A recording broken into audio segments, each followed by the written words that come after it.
All right, good evening, everybody. We'll work out our sound here for just a second.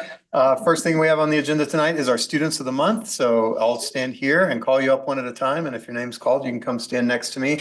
I put this here because it's a microphone in case anybody's watching online or if you want to see it later. And if parents want to take a picture or video or anything like that, you're more than welcome to. So our first student of the month is Yair Rosales Bernal. Come on up, Yair.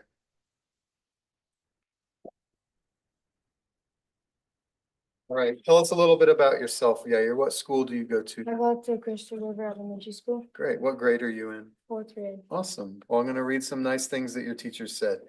They said, I am nominating Yair for Student of the Month because he is a student that leads with kindness and integrity. He is a friend to everyone who is always trying to make kids laugh and feel included. He cares deeply about his academic learning and wants to do well. He isn't afraid of a challenge and perseveres when things are difficult. Yair is a leader, and I can't wait to see what the future has in store for him. Congratulations, Yair. Our next student of the month is Tegan Rice.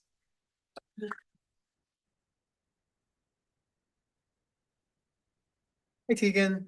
What school do you go to? Christian Wember Elementary School. And what grade are you in? 4th. I bet you know Yair then, huh? Yeah, All right. Here's some nice things that your teacher said about you. They said Tegan works incredibly hard in both math and reading intervention. She is always on task and is a role model of diligent effort, quality work, and patience for her peers. In reading, Tegan has become a consistently accurate reader, using strategies to read challenging words. In math, Tegan has demonstrated precision with her use of models for fractions. She has worked hard this winter to increase her multiplication fluency. Tegan has made enormous effort in reading and math this year, and we celebrate her consistent effort and focus. That is awesome. Congratulations. Keep up the good work. Our next student of the month is Michael Cisneros Hernandez. Is Michael here? We'll come back to him. Maybe he'll get here a little bit later. Our next student of the month is Christian Dubuy. Come on up, Christian. Let's say your last name, right? Dubois. Dubois, okay. And tell us a little bit about you, Christian. What school and grade are you? I'm in Carbondale Middle School and I'm in 7th grade. Awesome. Well, here's what your teacher said about you when they nominated you for Student of the Month. They said, we want to nominate Christian Dubois for Student of the Month due to the compassion he has shown this year. He is kind to other students and his teachers. Christian helps make the school look great every day by picking up trash at lunchtime. We appreciate the respect that Christian shows every day and are proud he is a student at Carbondale Middle School. Congratulations, Christian. Thank you. Our next student of the month is Yoini Candela. Is Yoini here? And our final student of the month is Valentina Baez. Valentina? Okay, I'll go back through those really quick to see if anybody showed up. Did Michael make it? Or Yoini? Or Valentina? Okay, well, if they come, we will take another moment. Raleigh, do you want to do a picture? So Raleigh's with the Sopra Sun. If the students of the month want to have a picture for the paper, you can meet out there. And everyone else, you're welcome to stay. We're going to get our meeting started, but it's also okay if you go with your kiddos. Thank you so much. Are you here for Student of the Month award? All right, what's your name? Valentina. Well, come on up, Valentina, before I sit down. All right, I'll just read some nice things that your teachers had to say about you, okay? Awesome. They said, Valentina has been a student at Ross Montessori since kindergarten and really embodies the traits of a Montessori learner. She is kind, patient, acts as a peaceful role model, is self-motivated, and is just generally an amazing person. We are so proud of her. That's awesome. Congratulations. And you can go get in the picture for the newspaper. All right. And I see. More? Okay. What do we get for starting on Not time? so fast. Come on in. Not sure. Come on in. You guys here for Student of the Month? Okay, what's your name? Yoini? Okay, come on up, Yoini. I was just about to call your name. You're Yoini? Yeah. Okay.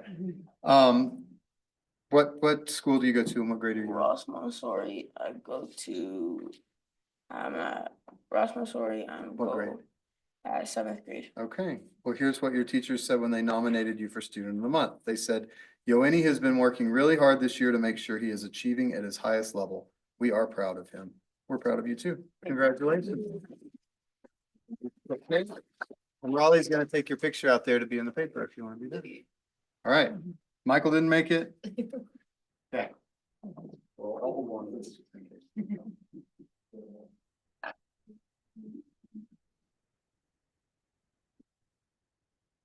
Okay, roll call please.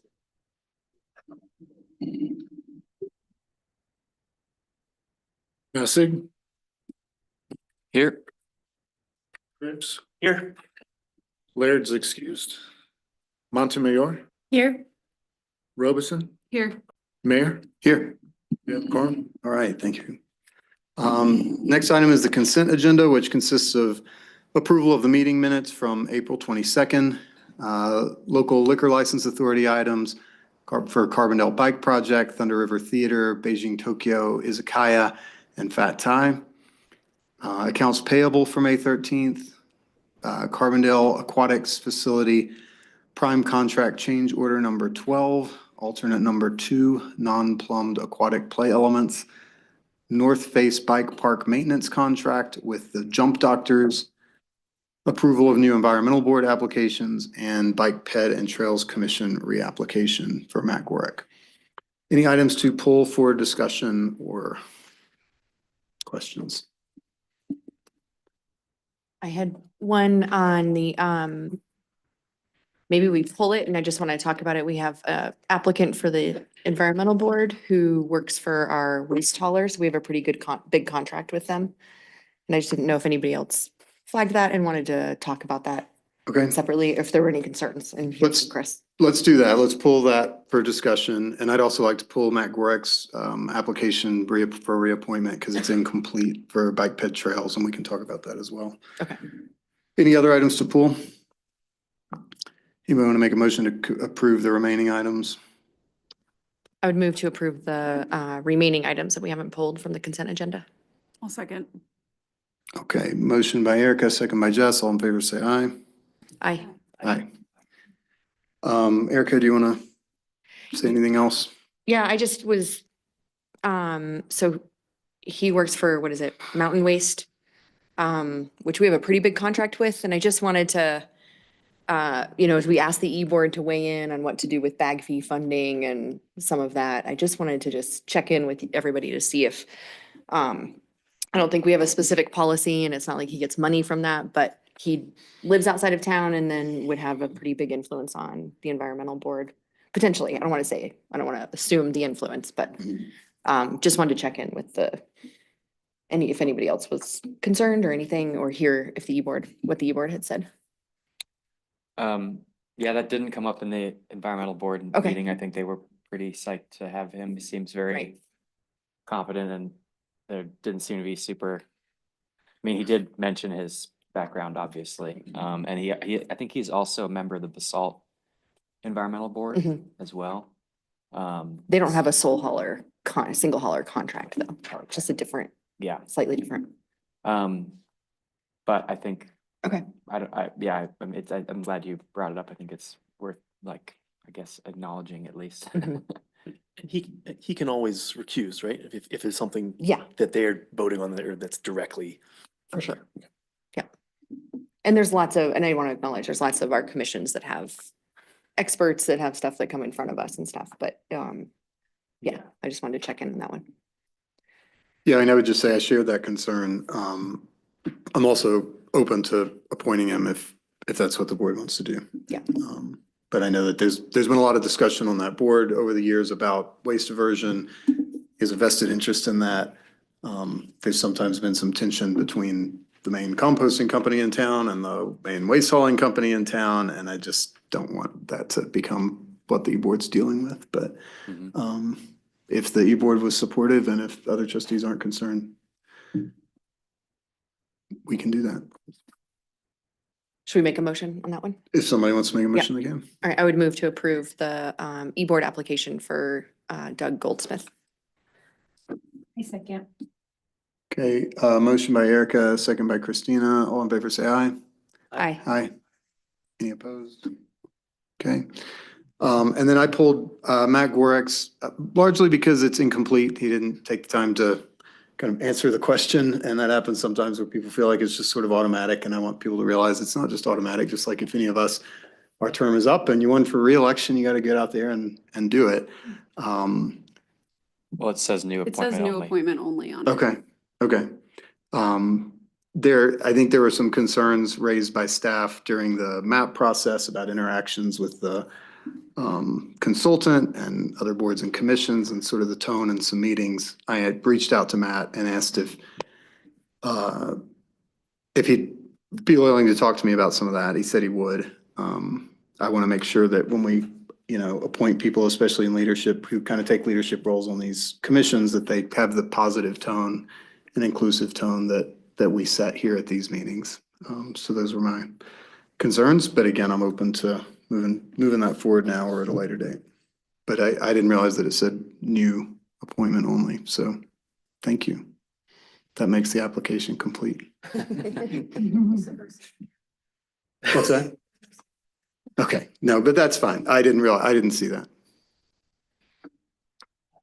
I've had some good conversations with Matt and I think he understands, well, I think his concerns oftentimes were sort of more systemic and maybe out of a lack of kind of how boards are supposed to work. And I think we could do a better job of kind of guiding some of that. And maybe you and I've talked a little bit about maybe the liaisons getting together or talking a little bit about how best to approach those things, because we don't want people to steer away from topics of conflict or real concern, or just go with whoever happens to be kind of running the meeting by official proclamation or by just sort of being the one who speaks most. And I think, he's definitely put a lot of time and effort into this and wants to stick with it, which I think is saying something. So I'd like to let him to make sure that he continues. And if we need to discuss some of that systemic stuff, I think we should. Okay. Chris, does that make sense to you? To support that? I mean, I have to apologize. I was late to this meeting and I missed the beginning of it where they discussed this portion of this, which I regret because I think there was discussion as well about a vice president. And I kind of would like to see that be in place at least. And the last vice president did not last. And I don't know if that was a reflection on us more or working with Matt or just being a father or whatever, but definitely, I think we've had some trouble sometimes with the Bike Ped Commission and getting communication clear between us and them, and I don't know. I think we've got a pretty good group right now, and I feel like we have had some productive meetings, and I think they are digging in pretty productively to like the more nuts and bolts level issues of talking about Hendrick Drive. And so I wouldn't want to see him off the commission entirely or anything of that sort, but I do think he needs to definitely think about like what is the succession or what is, how do you share leadership more with other people. Great, thanks for sharing. I think there are people on the commission. I mean, Rick has already been doing quite a bit of stuff too.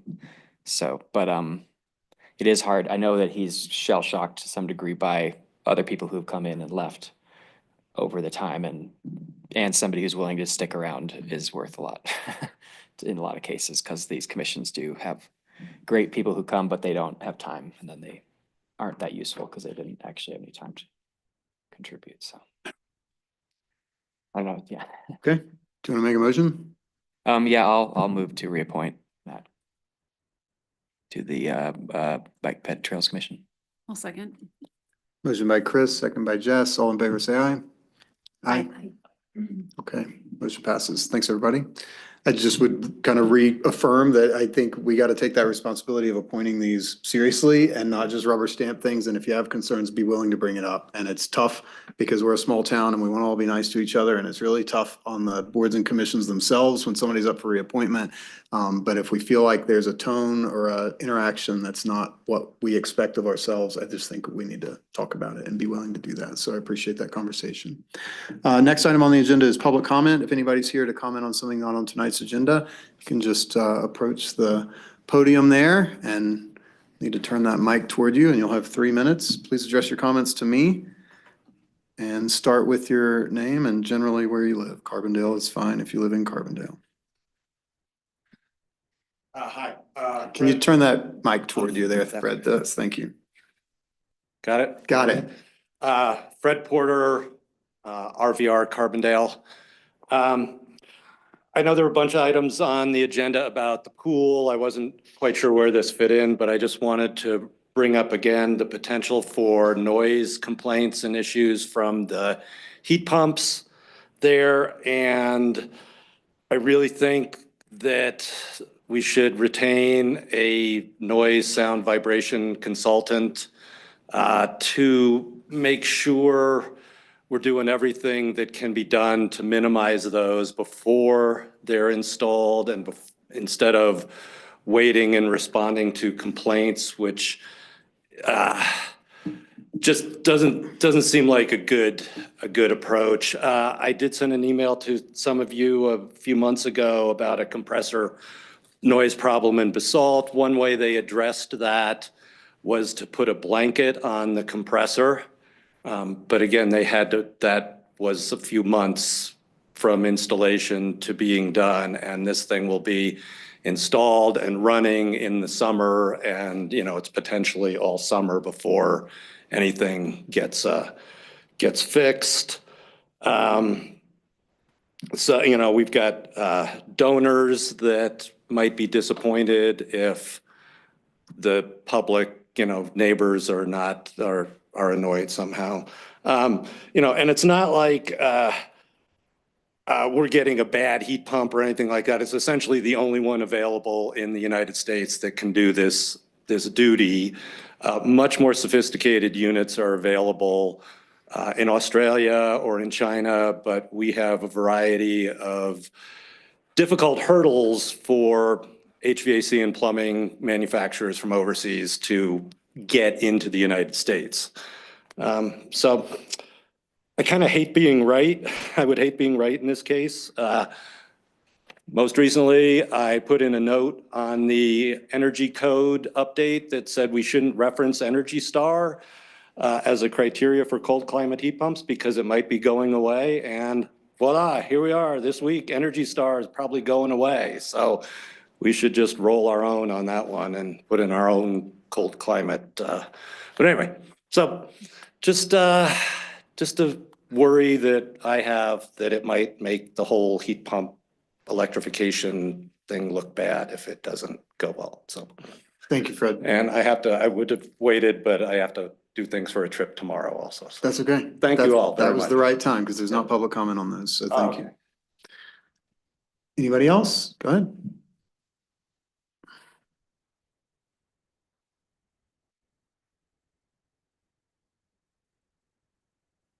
Good evening. Patrick Hunter, Satank. A couple of things. Second, Fred Porter's, I looked into the Basalt pool situation. They had to build a fence around the heat pumps. And unfortunately, it didn't work properly because then they didn't have the proper ventilation. So they went back and fixed it this spring. But that's something to be obviously checked out carefully. I've got two things. I was trying to come up with an idea to get some money for a roundabout there at Dolores. And I remembered when I was a kid in Seattle that they wanted to blacktop the neighborhood. And so what happened is they formed a district and everybody chipped in. And so I looked that up, and City of County of Denver, district characteristics, local improvement districts.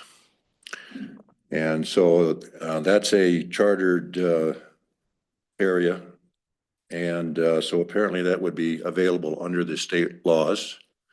And there's a few different kinds.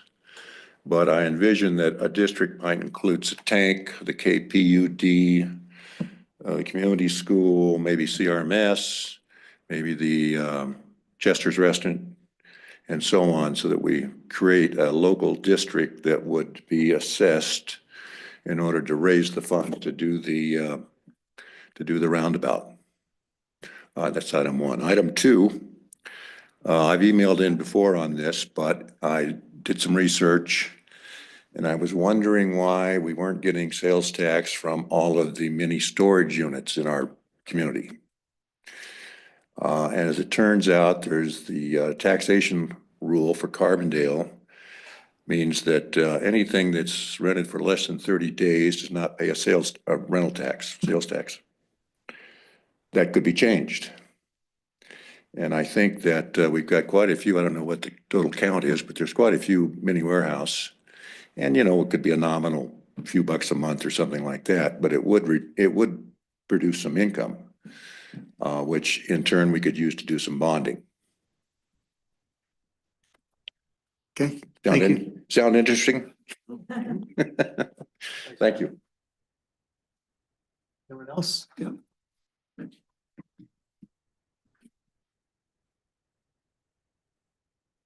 Hello, thanks for your time. Shannon Fink, resident of Carbondale since 2000. Just want to bring something to your attention.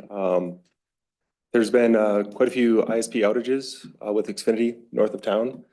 Was able to talk to somebody inside of Xfinity. We'll call it a tech within the valley, but I'll keep him remain nameless at this point. But really it comes down to there's a repeater node under the street at 8th and Main that is needs to be replaced. They've done the same work in Basalt and they've done the same work in Old Snowmass Village, excuse me, and those are up and running.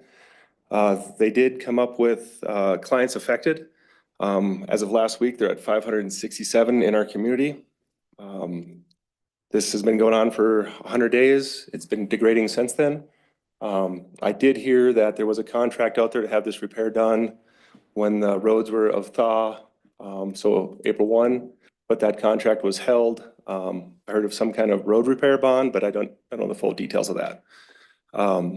So I would like to make sure that you've heard of it. I don't know if you have or not, but if there's any other discussions or questions, I could get more information from the community or not, but that group north on Main Street is pretty agitated on the social side of things and other. So any questions on that? No, we don't usually do a whole back and forth here, but what I'd recommend is that you follow up with Kevin Shoresman. He's sitting back there. He's our Public Works Director. Just if there's a question about whether the town's kind of public streets works bond process that you mentioned, if that's standing in the way. I mean, if it's a private company deciding not to upgrade their service, there's not a lot we can do about that.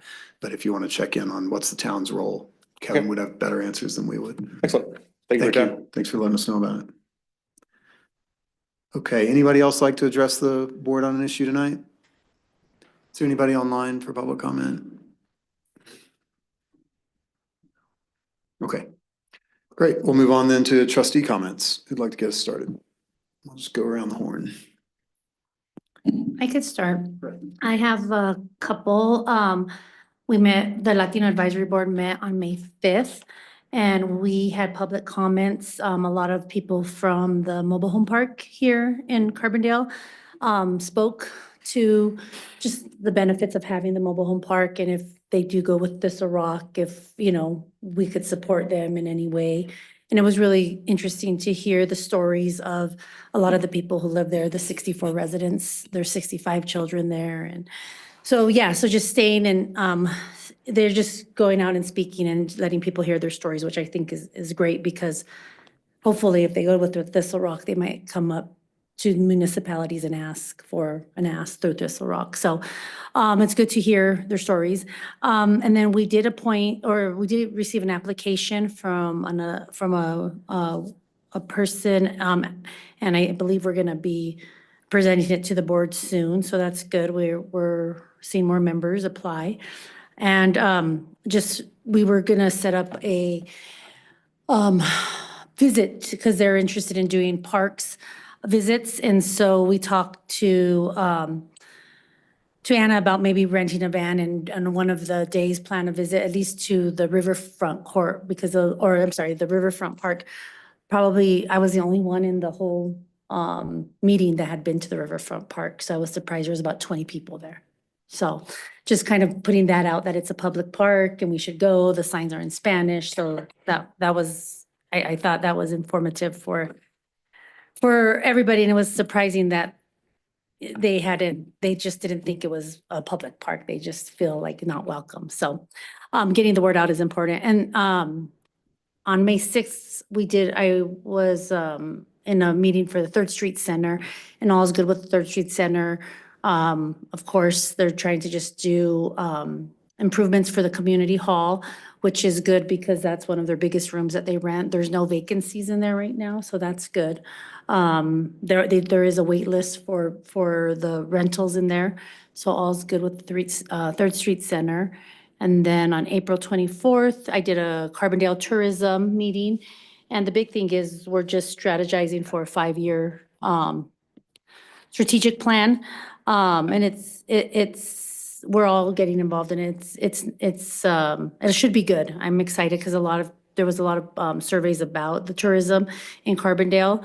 So hopefully that strategic plan will come out very useful. They are going to be presenting to our board, I believe, on May 20th that's what I have, a joint meeting with them on May 20th. And then lastly, I got pulled in to it's called a Transportation Coalition. It was out of Aspen. It's mainly the entryway of going into Aspen, but they wanted representation from Glenwood all the way up to Aspen, just because everybody knows that entryway ends up being a problem for even down valley to Silt. So it was a really interesting meeting. It's just revisiting the community goals and just making an action plan. And there's about 20 people involved in that meeting. So I'm looking forward to that. And I hope that's okay if I'm on that. Is that okay? Cool. That's all I have. Great. You've been busy Yeah. for attending all those. Just go around if that works, Jess. Sure. I just wanted to shout out Dandelion Day. It was great. The staff and the e-board, is the e-board in charge? Yeah, they did a great job. It's so fun to see how big that has grown over the last couple of years, sort of since COVID. I heard people talking about how they had come into town from other places in the valley to come to Dandelion Day, and that was not how it used to be from what I remember. So it was fun to be there and the weather was great. And then I was not able to go to the chamber meeting last week. Christina attended the beginning of the meeting for me last week, but I should be able to make the next one. And then we have a GCE board meeting this Friday, so I'll report back after that meeting. Great. Thanks, Jess. Erica? In addition to Dandelion Day, we also had the waste cleanup stuff going on, and I'm just so impressed with staff and how well coordinated it is, and that clearly all staff are on deck, because I handed my batteries to Scott and I got given directions by Carl, and Kevin was on Main Street, and my daughter's like, oh, everybody. I was like, well, it's a small town. But it was just really, the e-waste, there was so much e-waste. It was people lined up all the way to 8th Street, waiting to dump. So I'm really stoked we provide that service, and clearly our community really appreciates it. So thanks to staff, if you could pass that along. And then I was asked I was asked to apply to be the municipal representative for the Colorado's Producer Responsibility Advisory Board. This is the board overseeing the state law and implementation of, that'll essentially help reduce plastic use is the end goal. But I wanted to just check in with you all to see if you were okay with us being represented on that board, and okay with me applying to do that. So. And you'd be representing just Carbondale or all municipalities? Like, what's that? Just, they have, actually, for CC4CA. Thank you. Yes. We actually asked that, to make sure that they had specific municipal representation also from rural communities on the western slope. So they have a seat open that's supposed to be filled by somebody who's with the municipal government. Okay. Um, Sounds like a great plan to me. okay, cool. Anybody? And so Questions? you're designing laws or is it it's It's, under a? it's implementing an existing law. It's one of the few in the country. But it's a fee on, manufacture of, kind of, essentially, it's a fee on manufacturing of plastic and then distributing those funds to increase recycling and waste diversion across the state. Of plastic in particular or everything? Plastic is the focus, but there's, all recyclables fall underneath it for the most part. Okay. Yeah, I just wanted to check in with you guys to see if that would be fine, but that's all. Okay, keep going around here, Ross. We haven't had a meeting since we toured properties, have we? I don't think so. We haven't. So just a quick shout out to our staff, the wonderful town staff, and department heads. That was really, really, really fun. We got in a downtowner style bus and went around and saw sanitation and water and a couple of parks. And what am I missing? Anyway, basically town infrastructure. Oh, yeah. And historical properties, Thompson House. And just, I think it's just always important to emphasize what a great crew of folks we have working for this town. And while we may agree or disagree at moments, everyone, I think to a person, is enthusiastic. And I think that really shows when it comes time to kind of share what they do on a day-to-day basis. And I kind of have a new real appreciation for where things go when you flush the toilet. It's pretty incredible. It really is. And to see all that end up with, a trickle of clean water heading back into the Roaring Fork is like, there's a lot that has to happen for that to happen. Sort of a quick shout out to the new River Park, which we also toured, and a sort of a re-emphasis on the fact that we do need to do whatever we can for all of our parks properties to make it very clear that they are publicly owned, publicly run, and open to the public. And that was maybe the one suggestion I think that I and Jared had when touring the Riverfront Park, just to make sure it was very clear that this is for everyone. The watershed summit that was scheduled for this week has been postponed from that's put on by RWAPA, and we just had low sign up and some speakers, I think, for whom it was not terribly convenient, and so that's going to be a June thing, hopefully. I wanted to reemphasize that the Art Around Town, the Public Arts Commission's big tour of new sculptures, or they will be new, will be on Thursday, June 5th. I'm reading from the new flyer with a walk with the artists at 5:30 to 7 p.m. And a reception from 7 to 9 at Marble Distillery. The 5:30 would be meeting in front of Town Hall for that. And I think we have a battery powered speaker that should make it much easier for folks to hear from the artists as we go from place to place. Kudos to Parks and Rec for letting CPAC borrow that. I think there's a high degree of probability that if that all works, that CPAC will just get one of their own for future projects, and then we'll have that nice piece of equipment available for anybody who needs to use it. And finally, Dandelion Day. Again, really, what an amazing event. I am really lucky to have a spot where I see everybody coming and going, and it's really wonderful. I would say that and maybe this is something to discuss with the Latino Advisory Board, I would love, my sense is that we could do a better job reaching out to our Latino and Latina community with respect to that particular event, because I feel like it's such a wonderful thing and a wonderful opportunity that I want to make sure that we're doing everything to make sure things are enticing and accessible to all of our residents. And I think that's it. Okay, thanks, Ross. Chris? Make Did sure your you- mic's on, please. Did you want to talk about the? Oh, it's on. You've got two to choose from. You get to go twice.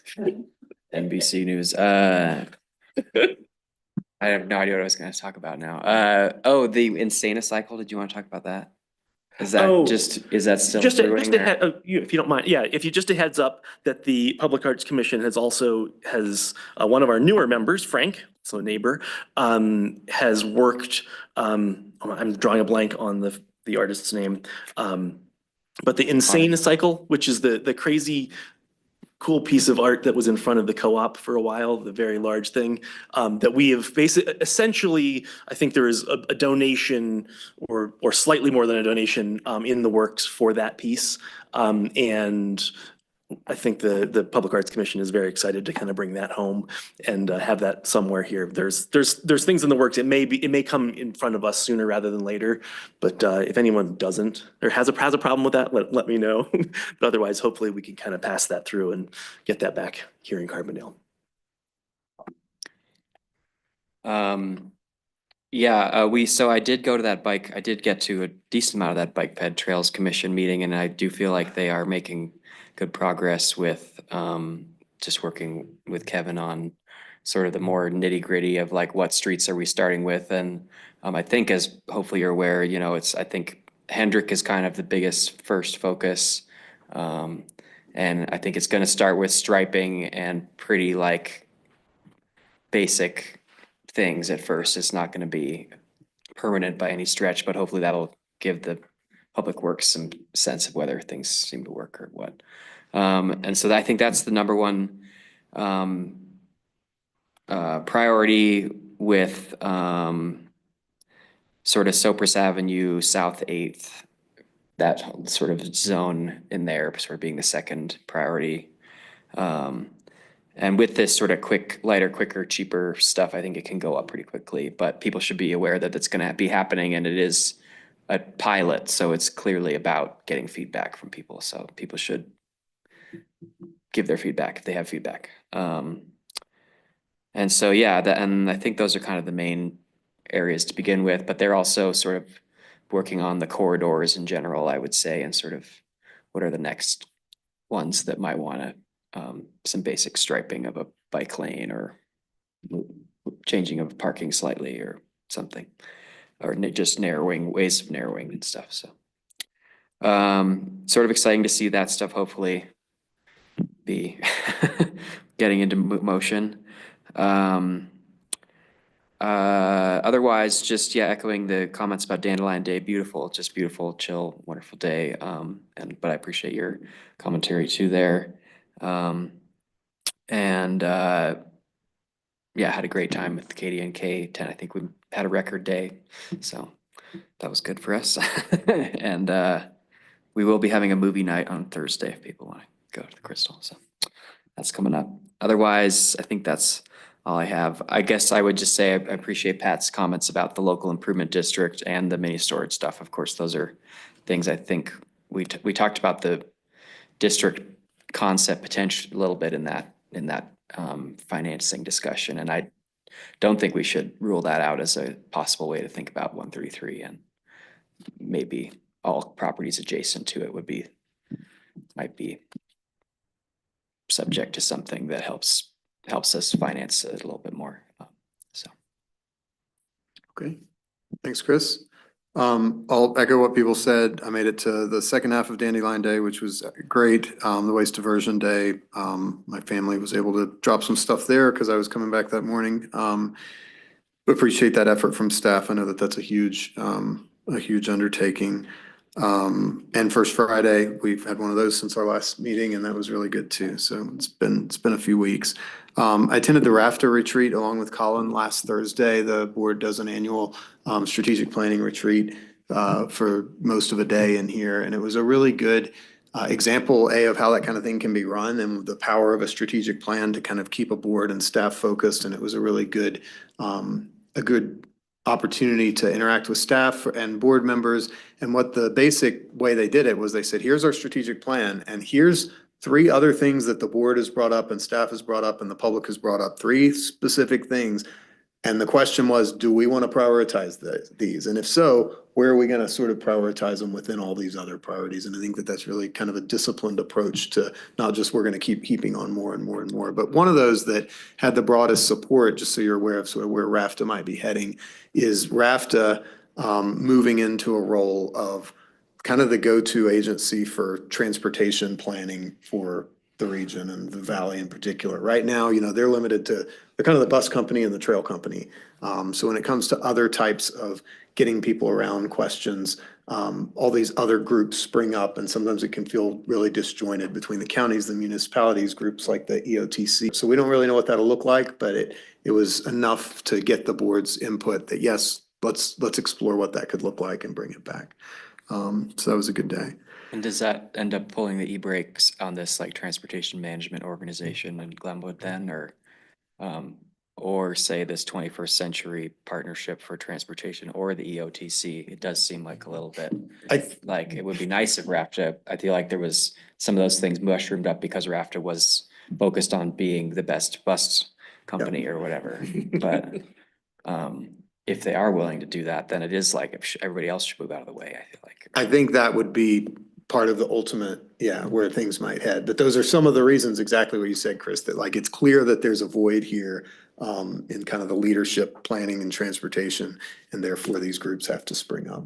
And then each of them is only looking at a certain part of the network and not what comes into it or out of it. And so they're all limited in scope. And so RAFTA's kind of got that purview.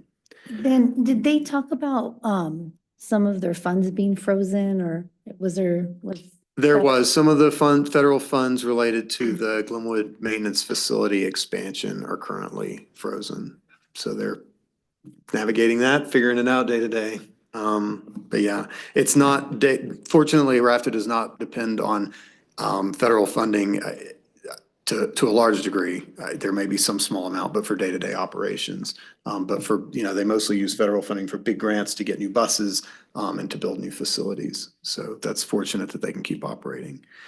I have an agenda item. I'd like to see if there's board support to add to the end of this agenda because I didn't get my act together early enough to get it on there. And that's just to discuss our town manager semifinalist review process, just so that we're all on the same page. I've got a bunch of videos that are coming my way that I'm compiling into a document that I'm going to send to you tomorrow. And so I think it'd be good for us to just touch base on what that looks like. So do two other trustees support adding that as an agenda item to the end of tonight's agenda? Jess does, Ross does, okay. Added, great. And that'll just be a discussion. It doesn't have to be an executive session. We're not talking about specific individuals. We're just talking about the process.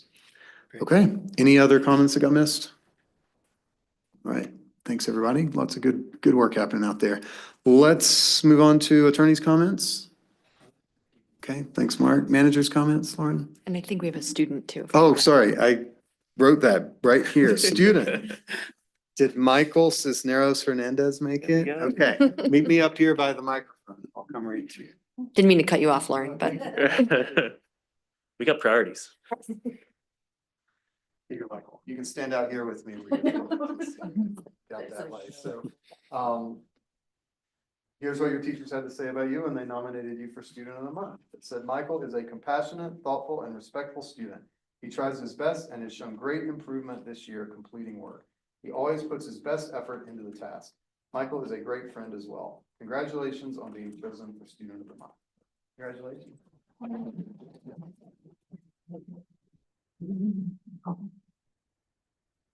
Now for our managers. Okay. So a couple of the things that I have will just sort of tag team on things that people have already said. With regard to spring cleanup, I agree, it was crowded and much needed. And staff did an amazing job, but what I really noticed, more than the chaos of the beginning of the day and trying to get people through intersections and everything else, was that by 6 o'clock that evening, you couldn't tell anything had ever happened here. I looked at the dirt lot and I thought, it's pretty much immaculate, right? So nicely done. Also, with regard to parks and Dandelion Day was amazing. One of the things that got a little confusing, and I'm not sure how the messages got mixed, but yes, our parks are for everyone, but not always for dogs. So We are going to make a bigger effort to make sure that event organizers are very clear when they are using one of our parks, whether it's a park that allows dogs or not. So I know I noticed it, and I know some of you noticed it as well. And it was enough of a problem that the organizer got up on the stage at one point and said, if you have a dog here, please take your dog home, right? So I just wanted to sort of put that on the record. We are planning a pool site tour for the trustees. And they're at a point in the project where we can pretty almost do it any day. Unfortunately, Eric will be out for a couple of weeks, but you know, there's Brian and myself and, you know, the site crew over there, and we can really have a good walk through the site. But my question is, what is the timing that looks best to get the most people there? Is it lunchtime? Is it right at the end of the day? I don't want to keep the construction crew later than they would normally stay if possible, but we could do maybe a 4:30. It's really like a 25 minute, you know, it's not a big site, right?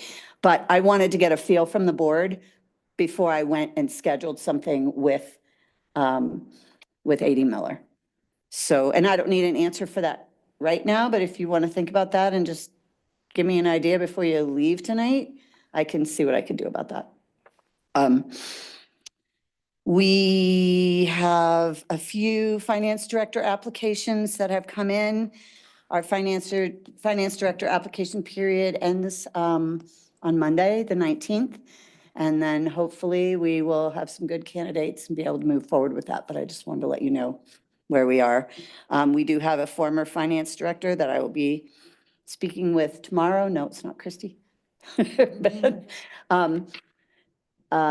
who may be able to give us a hand a day a week or something to just kind of keep some of the tasks going so we don't pile too much on the rest of the staff. Also, if you would please let me know if you know that you are going to be away in August, if you can get me those dates so that we can see what we can do about getting a retreat on the calendar for this year. That would be very helpful. I don't want to try to arrange it with a facilitator for a time that we have a couple of trustees away on vacation or anything. And then, Christina, you mentioned the mobile home park, Mountain Valley Mobile Home Park. Anyway, here, I don't know if you had anybody show up from the Aspen Basalt Mobile Home Park. I have been on multiple meetings about what's going on with Thistle Rock and the resident-owned community idea to try to keep that mobile home park, well, both the Basalt one and the one in Carbondale, as affordable as possible and have the residents have as much control as possible. I will be putting something on the agenda for next week to brief the board and talk a little bit about what the potential for a funding ask might look like. So, you know, I just wanted to let you know that that is coming. And interestingly enough, and I think you'll be sort of happy to hear this, we discovered the other day that Mountain Valley Mobile Home Park actually has a deed restriction on it. In perpetuity, it must remain a mobile home park. I read it today and I'm like, If that changes it the says offer. in perpetuity. It was from the sale of the park in 2018. It runs with the land.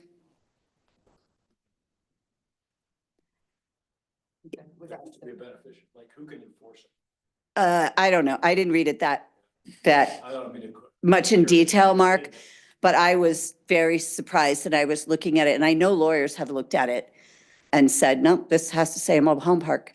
It was the in perpetuity that got me. There are some other aspects to it, like if the town wanted to rezone it, if it was part of the town, we could and use it for something else, but a private owner can't. So I thought, so the county could do something with it because it's in the county, but I thought, I'll send it to you, Mark, so you can see, and I'll get some more information. It just came across my desk. I asked them to send it to me and they just did, so I skimmed it before I came to the meeting. Yeah. Yeah, that would be something really good for us to fully understand, especially if we're asked to contribute funds, because I think we're being asked to contribute funds with the assumption that if a high bidder buys it, it's gonna be no longer a mobile home park. But if that's not actually a threat, then it makes it questionable how much it matters what corporation owns it. Well, and I will, that's one of the questions that we asked very specifically when we were asked to all speak to our boards, is let's talk about why this is a better alternative, that if it's going to stay a mobile home park, Yeah. what are the benefits of a resident-owned community? It's mostly about control and affordability. Yeah. But I will get you more information about that next week. Lauren, can you remind me the date for the county joint meeting? It is the 17th of June. Okay, anything else, Lauren? Nope, thank you. Questions for the manager on any of those items? All right, we have a lot of action items, so let's dive right in with the skid loader purchase. It's the most important one, I think. Yeah. I like the little picture. It looks like a little kid's toy on here. So- That picture was included, not in a condescending. No, I appreciate it. It was because of me. Yeah. We had somebody just say, what's a skid loader? And I Yeah. thought, well, there's a picture. Yeah, love it. So the reason this is being brought to you, and I want to be perfectly upfront about this, this was not included in the 2025 budget. When we got the bids for the motor grader, we had budgeted around $400,000 for that motor grader. As I said in the memo, we were actually very surprised at the low bid we got, which gave us about $93,000 of surplus on that budget line. I have been asked since, I won't say the day I started, but I'm going to say the month I started, to get one of these for the field crew. It's not just for the streets crew. Utilities could use it, parks could use it. And this seemed like an opportunity because we haven't included one in the budget. We do not have one. So this would be a new piece of equipment to the fleet. So, you know, we went out and got quotes because I didn't want to come and say, hey, can we do this, without being able to tell you what the prices were. We got 3 quotes. The low quote actually did not meet. Didn't meet our specification. So what we're recommending, if the board's okay with it, is to go with the second low quote that didn't meet all the specifications. So with that, any questions? Thanks, Kevin. Questions? I would move to approve the purchase of the skid loader from Wagner Equipment. A second. Motion by Erica, second by Jess. All in favor, say aye. Aye. Thank you. And Thank the you. crews, thank you as well. Great. No, that's great. I love it that it's kind of budget neutral, but adds value to the department. And first time that I can remember in years, maybe, that we've gotten wow, we budgeted more than we needed to for something and it came in under. So maybe that's a sign of good things to come. Who knows? Thank you. Next up is Wember Aquatics Center update.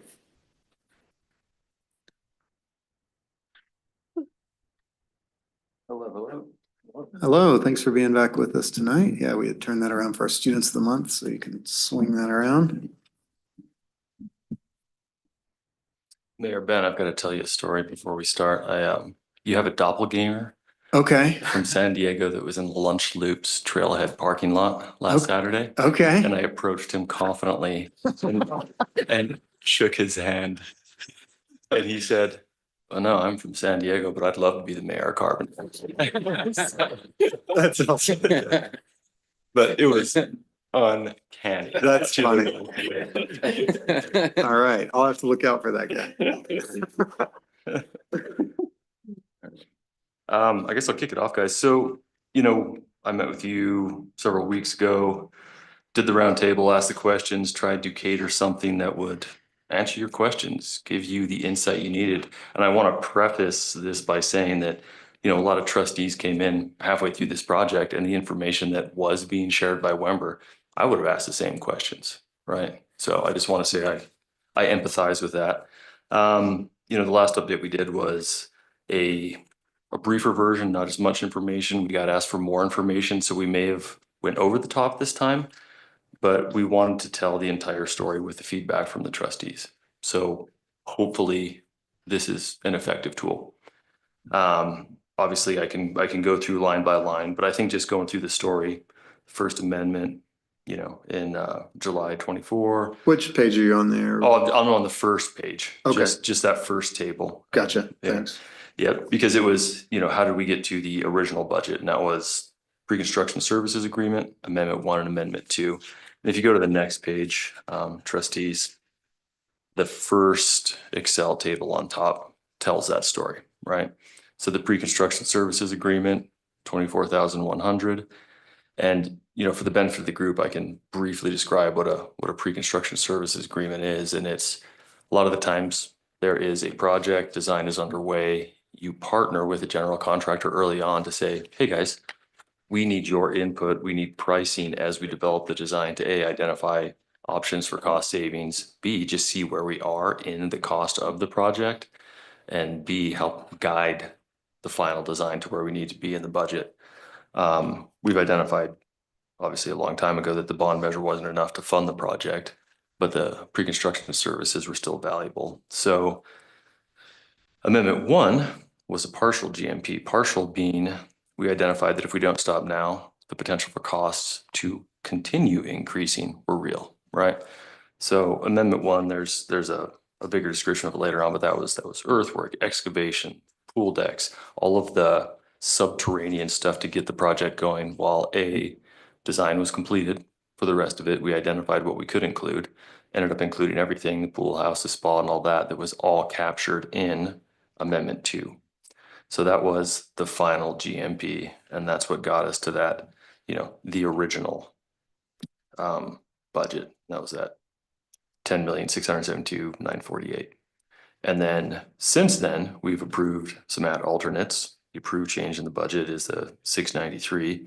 So the current direct construction cost budget is what's reflected in the bottom right-hand cell in that table, 11,086,709 and 5 cents. And then the next table is a summary of, you know, what we refer to as the soft costs.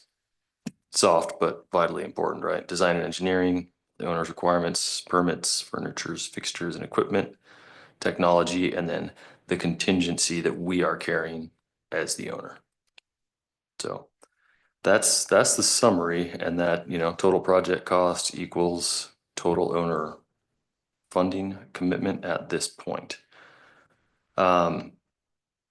And interrupt anytime, relevant project budget terms, you know, we use a lot of acronyms, we use a lot of words that maybe you aren't familiar with or mean different things to different people in different contexts, right? So that's just a good tool for you guys to use moving forward.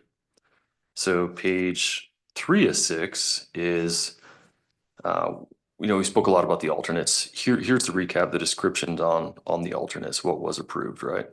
And this was at the December 2024 trustee meeting. Well, I guess change order 4 got approved in the consent agenda, but that was a non-plumbed aquatics play element. So some of the other information is not 100% accurate, but it will be next month. So trellis PV mounted array, that was that close to 400,000. The plumbed aquatic play features, and there are descriptions in that later on as well. And then the non-plumbed, which are super cool, diving board, climbing, volleyball net, all the important stuff is what you guys approved on the consent agenda today. Upcoming stuff, or well, I'm sorry, what was also flagged but not fully designed or priced in that alternate was a shade net. That is fully designed. we are reviewing the pricing on that currently, and we'll have a debrief on that next meeting, so. Next one is the construction contingency log. So that is obviously the contingency that the general contractor carries in their GMP that they can use with our consent.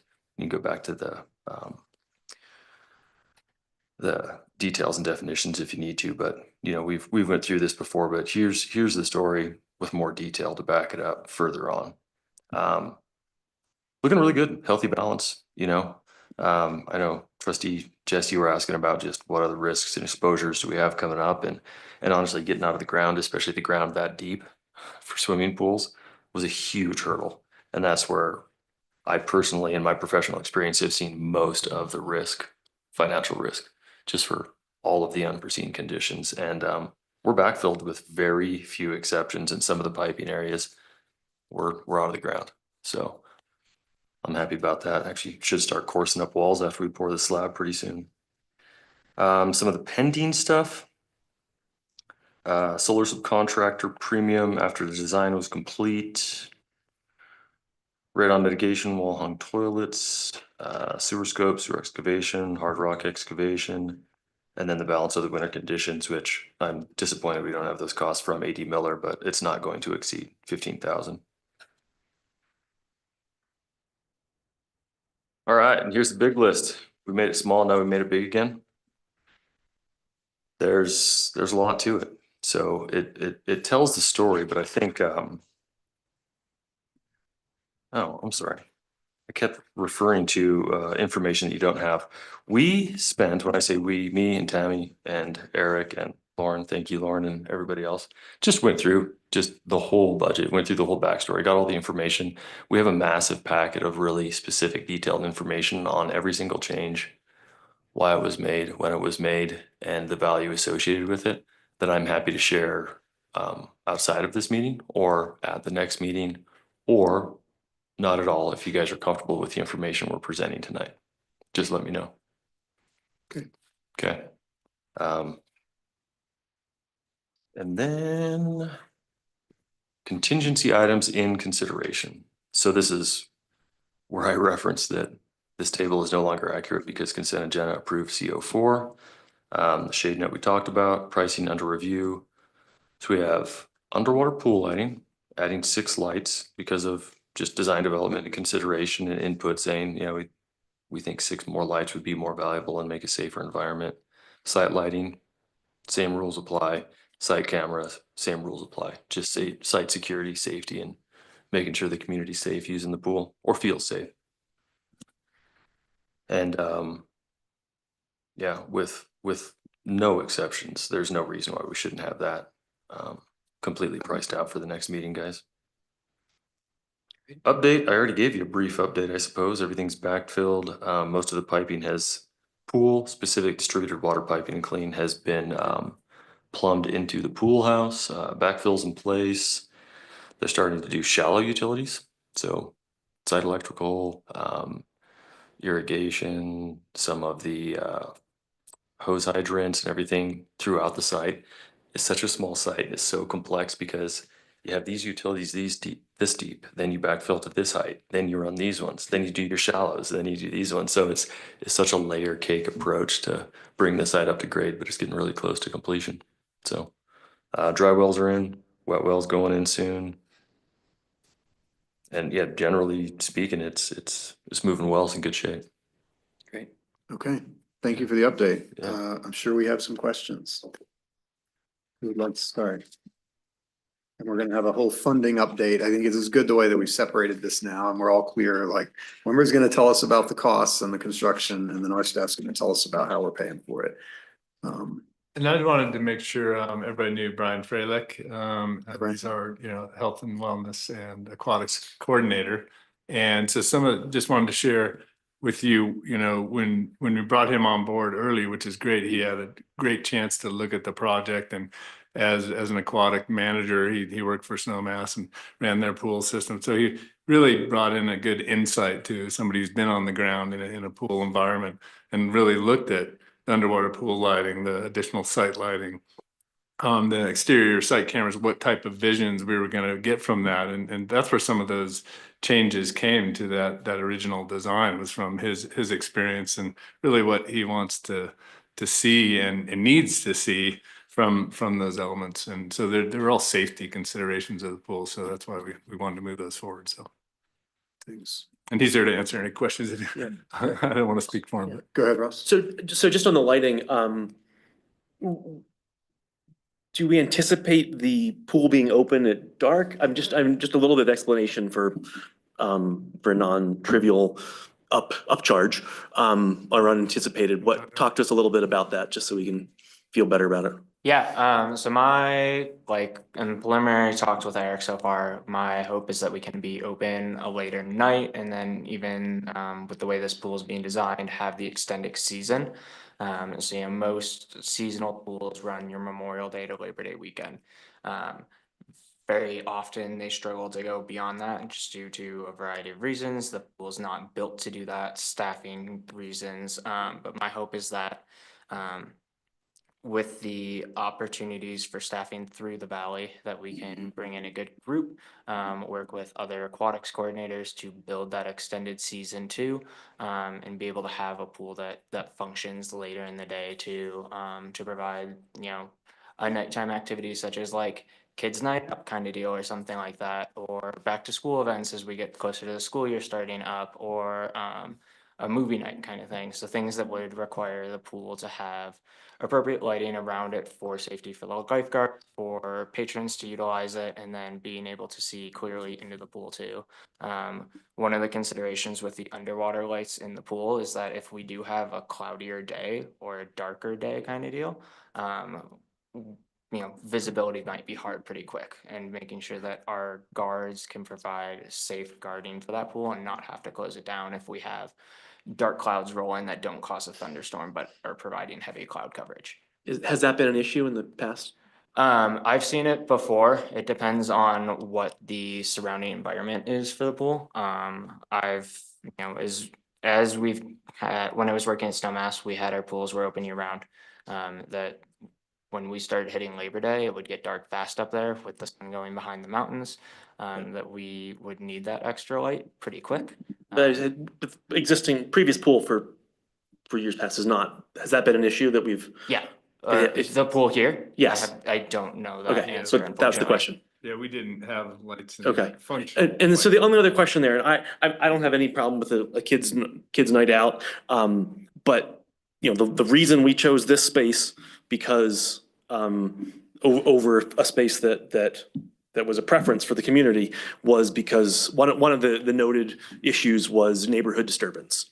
And so if this wasn't part of the plan, I want to make sure that we've done some outreach, or that when we do something like that, we do talk to neighbors who, if they have concerns about a weekly night and concerns about parking or concerns about noise, that we've at least done some due diligence there, and haven't sort of changed the mission and the program of the pool after the fact. I just, because there could be legitimate concerns. I'm a neighbor. I don't have any problem with it, but I just want to make sure that we aren't changing that sort of when folks expected something different.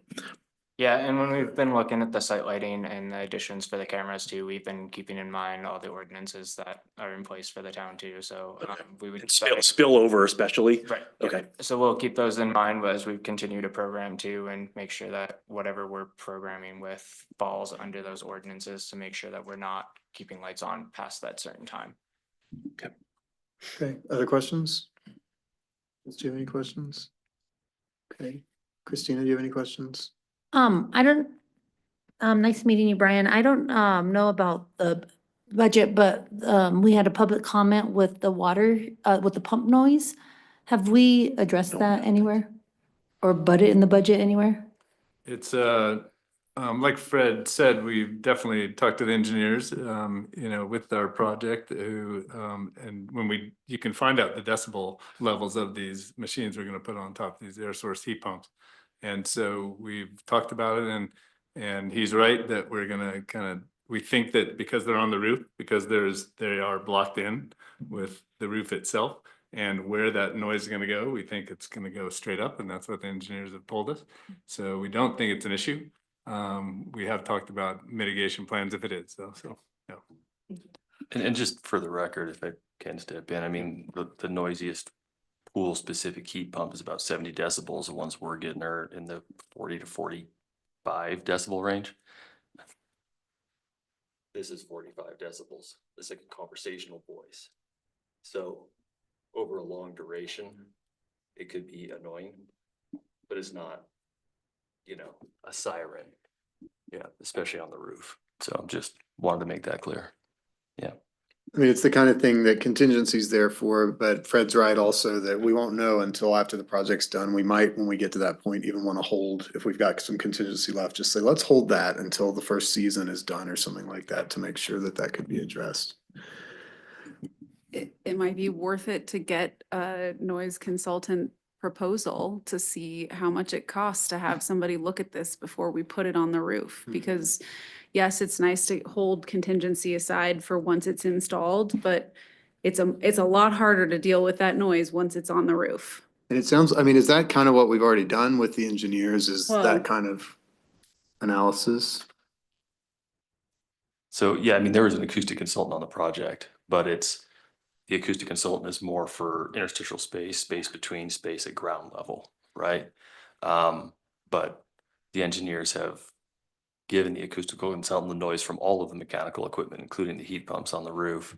And the only thing they say is, well, yeah, I mean, it's designed this way. The noise is supposed to go this way because of the compressor and the fan. No exceptions taken, right?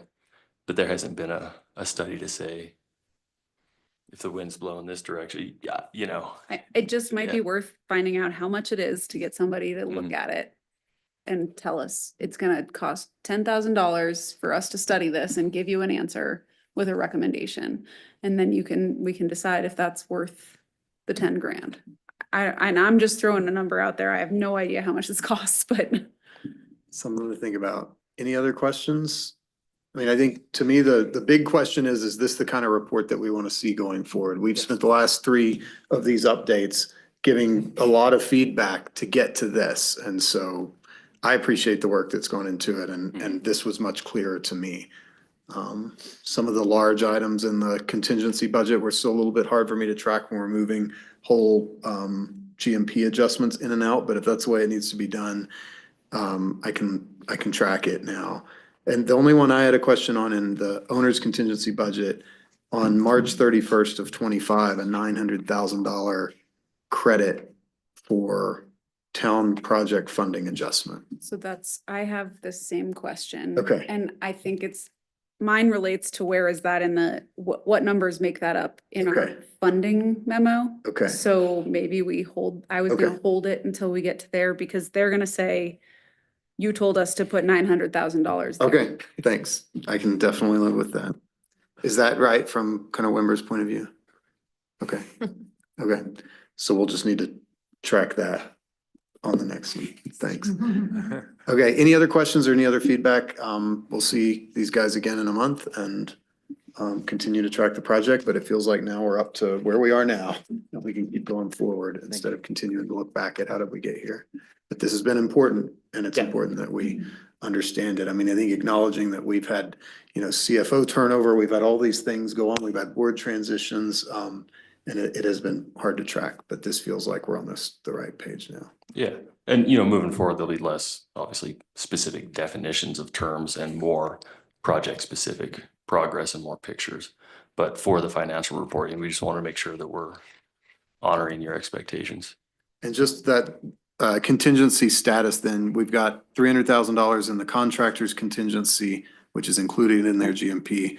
And then we've got over 500 in hours. That's before if we do any of the lighting, but somewhere around 500,000 in the owner's contingency for a total of around $800,000 in contingency right now. Yeah, correct. And per the prime contract with the contractor, any unused contingency is a direct 100% return to us. I think I already told you guys that a couple of weeks ago, or months ago, but yeah, so it is ours. Yeah. And I just want us to keep that in mind. Not that we should expect to spend that. But if we don't, as we go into our next question about where we're gonna end up with fund balance and things like that, it's nice to hear that we have a healthy contingency, we're out of the ground. Most of the risk is in the rearview mirror, but of course, there's still things that'll come up and some of that will be used. Okay, good. All right, Yeah, thank you this is so much great. for the update. Thank you. You do, come to. Okay, see you out there. I'll be down there for Palisade Bluegrass in a couple weeks. Yeah. Yeah, that's pretty funny. Okay, next item, and Kevin, thanks for helping us with this, is the Aquatic Center Funding and Finances Report. Not sure who wants to kick this off or where we want to start, but we've got a memo and a whole stack of attachments. Yep, we have a stack of attachments and I have some things to give you, some of which are just fun things and some of which are, uh-oh. I might be missing something. Some of which are informative. The last time we met, Colin made a comment, he said, how did we get from $1.5 million or $1.6 million to $2.5 million for fundraising? For the goal. For the goal. Mhm.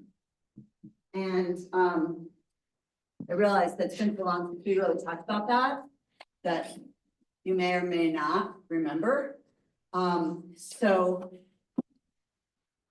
this is part of a postcard that we prepared for as part of the fundraising, but it is, we basically, I don't know how many hundreds we have that we can't use because they printed it backwards. So ignore what's not circled because it's reversed. Gotcha. But the 1.6 million fundraising goal, the 1.6 million fundraising goal was to accomplish the basic facility without the ad alternates. And some of the other things like the hot tub, which we ended up moving back into the project. When we decided to put the hot tub back in and when you approve the ad alternates, we have always sort of said, let's see if we can get the 2.5 million. But now that's where we are right now is that's our goal is 2.5 million. We have met the 1.6, but now we are still fundraising through this summer to try to get to the 2.5 million to take less out of fund balance and be able to use more out of donations. So the other thing that I gave you is this little letter that came along with a check.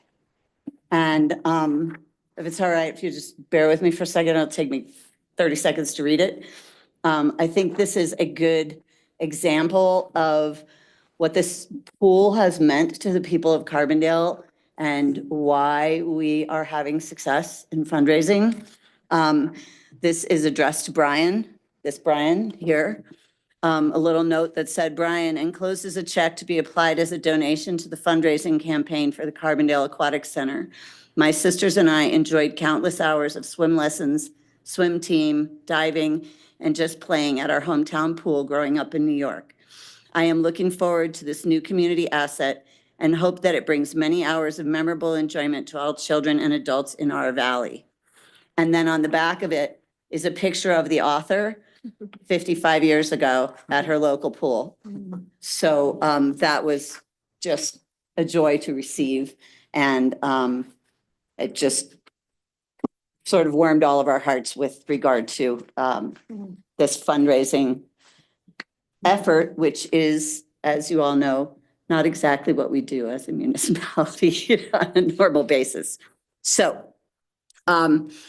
with regard to the memo, and please forgive us, all these ridiculously detailed spreadsheets, not only the one from the December meeting with regard to the fund balance, but the corrected one from January that was sent out to the trustees by the finance director, and then the two that Kevin was so helpful with last week when we were crunching numbers and math is not my favorite thing to do, which is why I'm not a finance director. But, so we were trying to figure out, what was the fund balance, the expected fund balance for at the end of 2025 with paying everything for the pool. We saw what it was in the budget, what the budget said it was going to be, but we couldn't quite make those numbers match. And we wanted to make sure that we were able to show you the real numbers and if they didn't match, why they didn't match.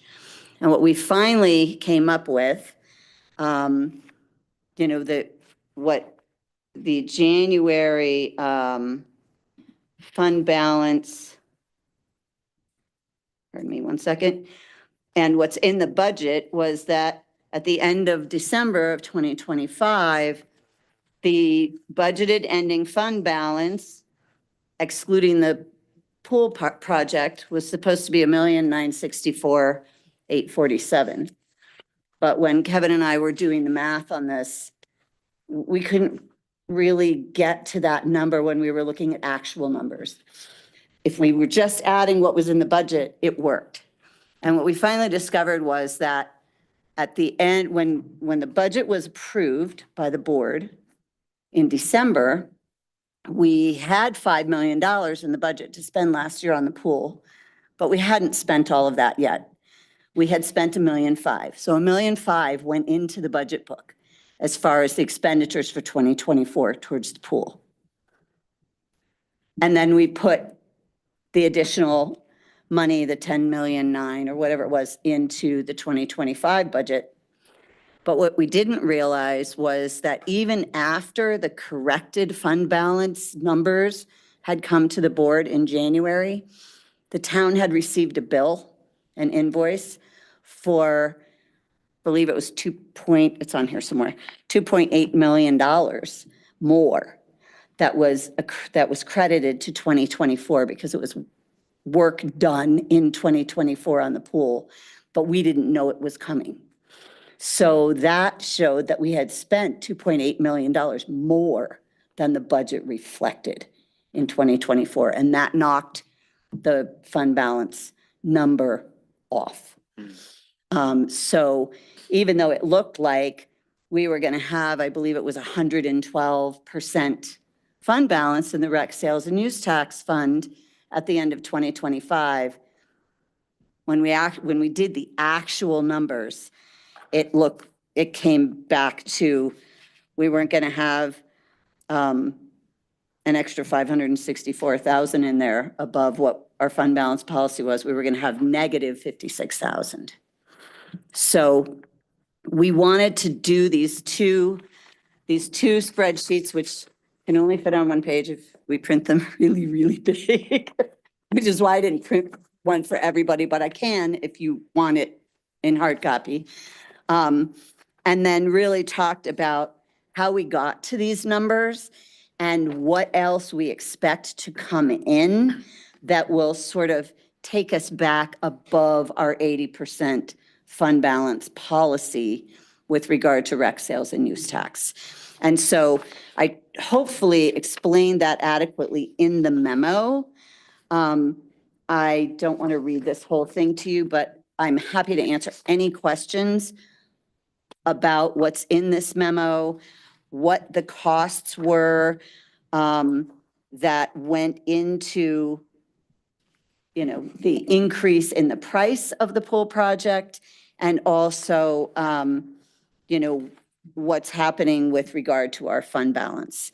I really do think that the last paragraph is really quite important because we have a number of things still outstanding.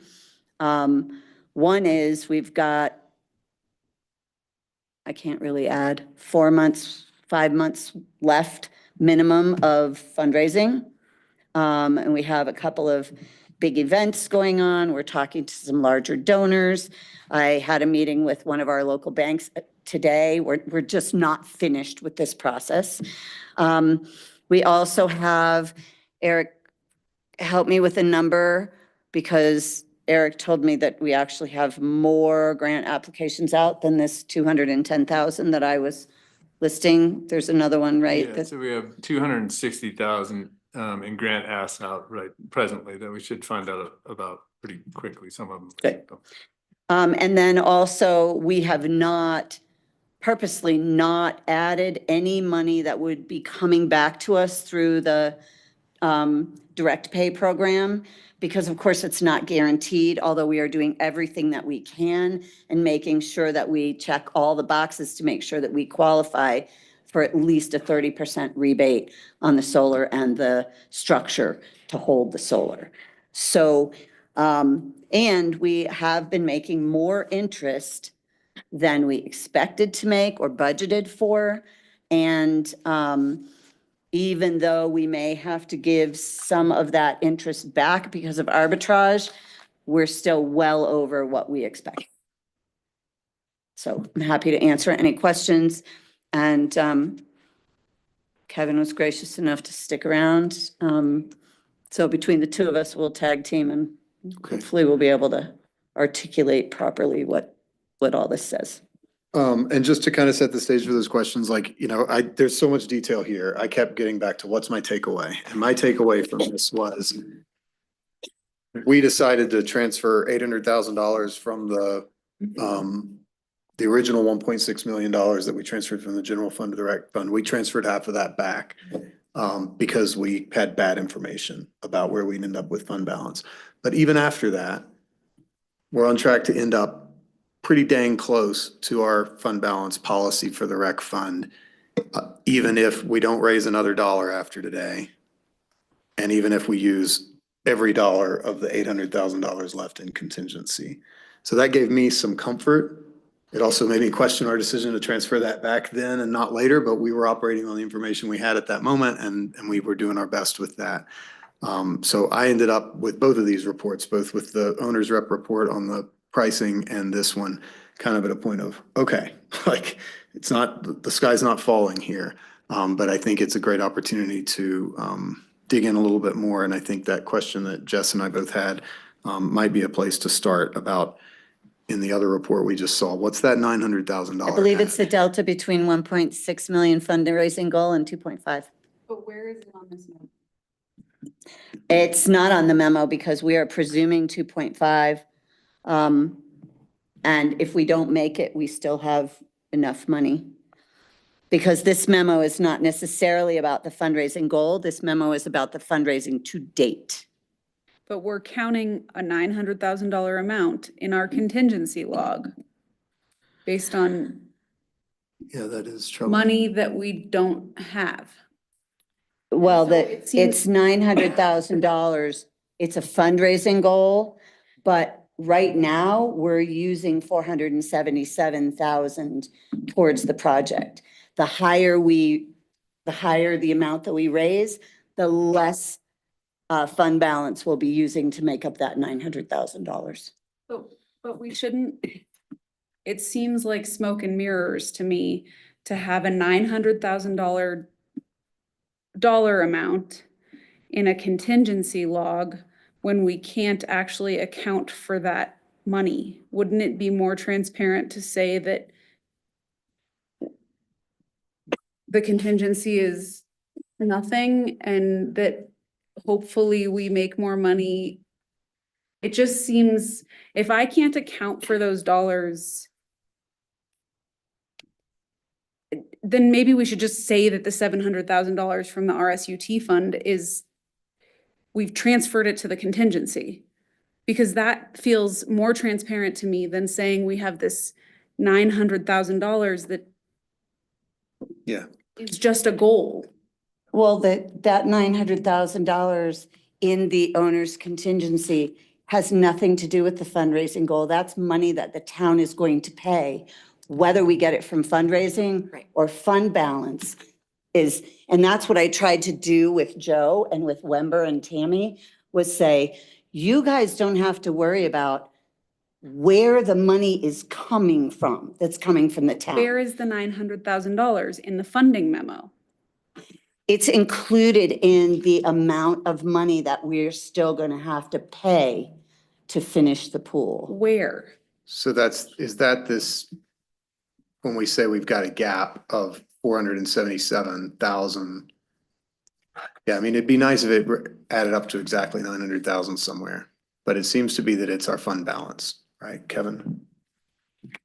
LaSalle.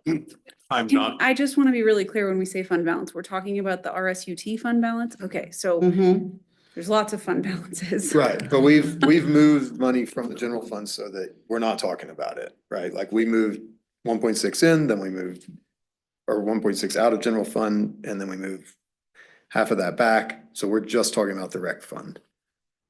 So I don't know if this is going to answer your question or not. I honestly don't. Qualification, I'm not a finance director either. The approach that I took when we were thinking about like, how do we boil this down is, and I don't know anything about the 900,000, but what we did was say, what is the current estimate of the total cost of the project? And that's kind of where we started. So if that 900 is in the total cost of the project, then it's accounted for in these numbers. If it's not, then we can take a look at that because it's not. So we accounted for it in, we can't pull it out like $30 is here and $300 is there. I'm sorry. I'm clear. on Okay, that. but, and I don't know, like, I am not controlling that owner's contingency log at all. But our point was, what is the amount of money that we have to spend? Wember doesn't have to have anything to do with where that's coming from. They just know that our budget went up, right? We know that part of that is fundraising and part of that is fund balance and what have you. But I had them take out their, I'll just say it's misleading, accidentally misleading spreadsheet that was in their report that said this much in fundraising and this much in fund balance and this much from the general fund. And because there's no way for them to keep up to date on that. And it doesn't matter to them where we're taking the money from. It's only how much is it going to cost and making sure that we can pay for it. I know Erica wanted to say something, sorry. So here's where I think the 900,000 is it's, part of it is our adults. So in December, we agreed that we would, we have the 1.6 million that we've dedicated. Half of it's out of general fund, half of it is out of our rec sales and use fund. And then we said, do the adults and we kind of pledged that we would cover those out of the rec sales and use fund. We hope we get fundraising to cover those, but we wanted to go ahead and give the design team and everybody and say, move forward with them. So that is about 700,000 of backup funds that we agreed to in the meeting. And so what I think Wember did on that report was just add in this 900,000 that's needed to get to the total to cover the cost. So it's not, so part of that 900 is 563,089, where we said we'd fund the adults.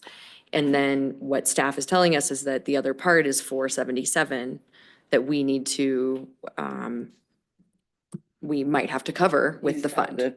And so, At this moment, yeah. At this moment, which we have in, the rec sales and use fund, thanks to you guys diving into the math, it is not zero. And we are barely at 80%. So we're still basically meeting our policy. So we can tap into that fund to cover this additional cost, assuming we don't raise any additional funds either. So that's the way I'm looking at it as well, or that's what it's telling us here. It seems more transparent to me to reduce our contingency than to just put a $900,000 number in there and say, look at how great and healthy our contingency is. I don't know, because I think we could reduce our contingency and increase our fund balance, or we can increase our contingency and reduce We're our not fund really balance. doing either of those two Right, we're things. putting it, but we're committing it. We're saying, even if we Committed. have to go this deep, they don't have to come back to us and say, we run out of contingency, you know, where are we gonna find the money? And then we're in this terrible decision-making process again, where we have to tap into our fund balance further than we thought. Like, I think that's where I thought we got when we But we're approved not all gonna this. tap into it any further than that because we've already said that we're willing to do the 477 and the 563. Right? And I think if we do all that, then that's accounts for the contingent, that adds up to the 13.419 million, I know, which it includes the just- contingency. And where's the donation money going? What do you mean, where's it Where going? do we see it in, like, right now, It's we in- raised 1.6 It's the It's- 1.618. It's in our, you mean, where's the actual physical money? Yeah, It's It's in our bank account. It's in our bank account and it's credited to one of our line items in the rec Which sales and line? use tax yeah. fund. Yeah, and it's very clear in the budget. It says, make a splash campaign. And that's where I'm assuming this 900,000 is coming out. No. No. that's either- Not directly. That is being used to be added to the revenue that we can use to pay for the pool. But it's not a direct one-to-one that we raise 900, we spend 900. Because there's a lot of credits and ads in there. And I'm happy to go through the math with you. What other questions do board members have? I mean, I wasn't here at the meeting where sort of 800,000 seemed to exist and then the 800,000 didn't exist. I had prepared a note to read because I think like everybody else, we were all sort of surprised and happy that it looked like we could do all of this. And at that point, I think I maybe pushed the bar a little further, saying I would really love for this project to be paid entirely with three things: bond, Donations, donations, and rec sales and use. and rec, I'm sorry, yes, thank you. I got you. Thank you. Yes, rec dollars, which people know that they are paying into, bond dollars, which they signed up for and voted for, and the generosity of our public grant and / grants. I'm seeing that as an increasingly faint hope, because it would require a significant clawback, request back from the RSUT to the general fund. And I guess I'm realizing that 800,000 is pretty much gone, and reading these spreadsheets is not my forte. However, I'm sort of coming to terms with that bit, which makes me really makes me question some of the decisions that we made, I think, or at least some of the decisions that I made, and I will live with them, but regarding approvals for certain elements at certain points in time, thinking that we were at least close to that type of a foundation financially. However, we are where we are, and I would vote for, I think, a little more clarity in terms of what a contingency fee is. I don't think it's something that we plan to spend. It's something that we have. We acknowledge that parts of it we may need to use, but we don't put it there saying it's for whatever comes up and whatever we want. So I guess I question some of that. And I think I would agree with Jess, that we are maybe be a little more transparent with that, and that maybe if that's lower, that we think a little bit more before green lighting things that may seem tangential to the program. But that's where I am. Okay, thanks, Ross. Chris, you have any questions? Okay. Anything else? I mean, I'll just, I think at that meeting, at our December meeting that you're referencing, Ross, I think we actually all came in with the same idea. We were like, oh, the fund balance is telling us we can go with scenario 4 and we'll still be at 112% and we could transfer the full 1 point. Like, we were all stoked.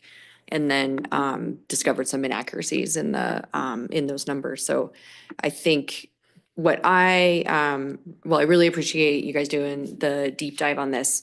And just, it makes me feel more secure in all of our decisions. I think our community is gonna really, really love this thing. And people are gonna be super excited, and even if they're small, feel like small additions now, I think they're super important. The thing I wanted to point out, and Kevin provided more materials, because I had asked some questions about it and thought it might be helpful, is one of the big things that we were, bummed about, and I'm sure staff was bummed about, is the backwash reuse tank thing.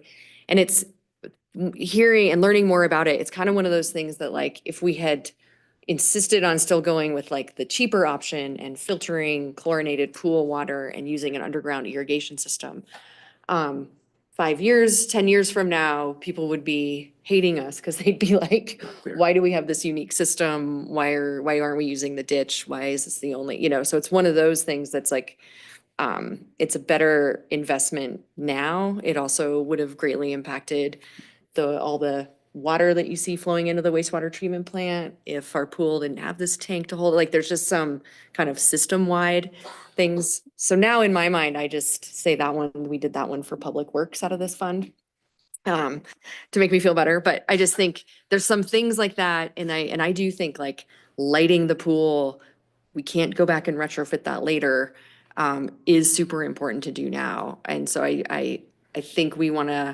are where we are. We have spent more than we had hoped, for everybody's, but we're getting really close. And now I feel like we do have the funds in the fund balance that we wanted to spend it out of to make the project happen. And so I hope people continue to give, to help make it a reality, and then we could save some rec funds for other rec projects. But overall, I really appreciate having this level of clarity.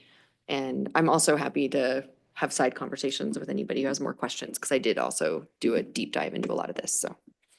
Yeah, thanks, Erica. Yeah, Erica was very helpful for us figuring out like what would make sense and what would be clear and, not still confusing about this. So I appreciate that. And I don't want to be overly optimistic, but it feels to me like things will likely get better, not worse from here. That we're making decisions, or not, we're not making any decisions right now, but we're looking forward as if there's not another dollar of fundraising and we spend every dollar of contingency. And if either of those gets better, then our fund balance ends up better. So that's what gives me comfort with this, and I'm ready to move on from it. Yeah. I'd like to just say that the professional and industry standard for contingencies is that contingencies always get spent.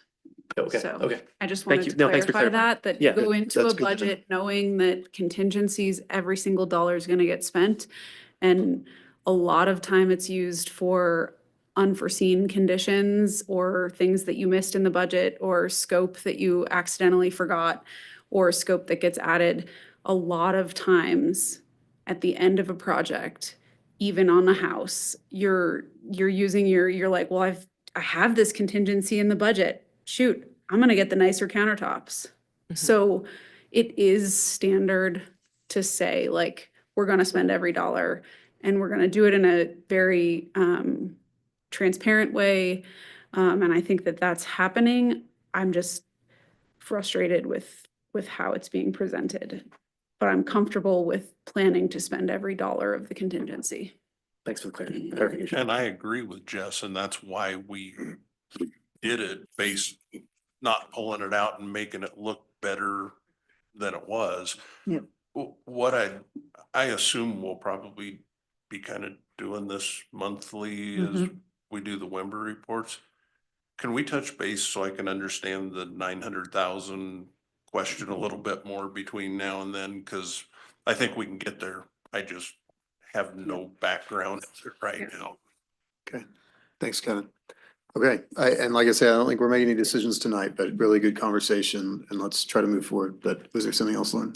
No, I was just gonna say that, we conservatively, as Jess said, it might be industry standard, but I also think that conservatively, we should just assume that it's going to get spent. And if it isn't all spent, then it's a gift. Yeah. Okay. I would, yeah, Kevin? I wanted to, there was one thing that I just wanted to make sure we were all on the same page on that you mentioned. You said something like without an additional dollar of fundraising. That's not accurate. What we assumed in this calculation was arriving at that $400,000 budget amount, which we are still 187, 433 short I of. did not know that. Okay. Not Thank you. trying to put a damper on things, but No, that's really good to know. I think that's really important. That's super important. Yep. And that's why I'm saying things about, this is how I'm understanding it, and we're all saying this is how we're understanding it, and keep us understanding it right. Yeah, thank you for catching So, that. When like, I'm giving updates on the pool or public comes to me and says, so how are we doing with fundraising?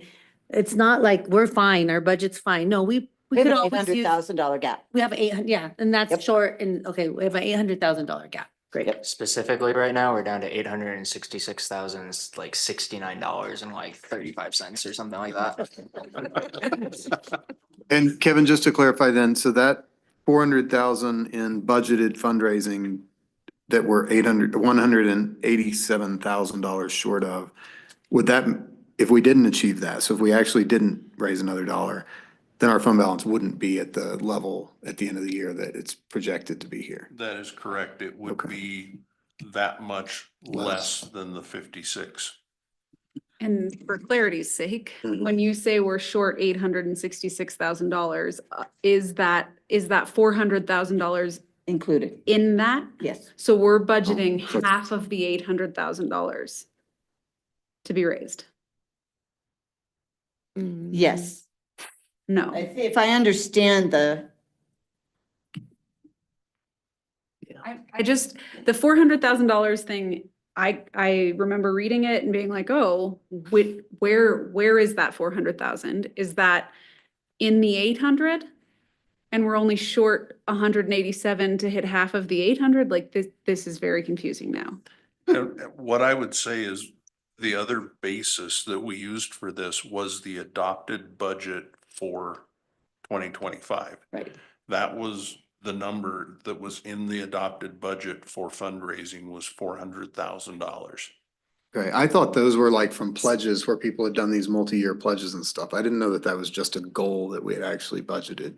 That was a revenue budget Right, but item. We a goal. expected to raise X Yeah, in 2025. right. We raised more, I think more than we budgeted last year. We haven't raised what we budgeted this year, but we also budgeted 75,000 in interest this year, and we're not even halfway through the year and we're already at 95,000.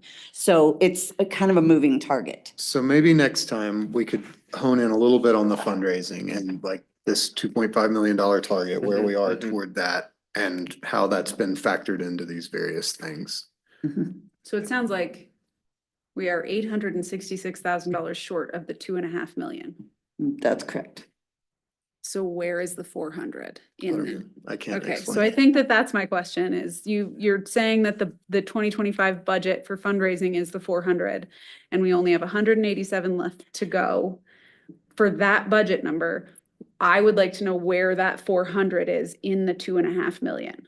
Right, because we did not include, when we approved the 2025 budget, we did not put the total remaining of all fundraising Right. dollars to that 2.5 goal, whatever it would have been That's right. in December. Right.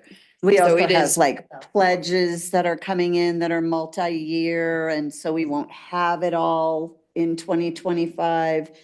You know, it's very hard to do the math on that. Which is one of the reasons why we went to say, how much money do we have? How much money are we gonna have to spend to complete the project? What's the delta? And then what does the fund balance look like? Just ignore the 400,000. I don't know. I wouldn't pay too much attention to the 400,000 that's in the budget right now because we're only in May. And that's a 2020, complete 2025 revenue budget. that could go from 187 short today to 87 short next Monday.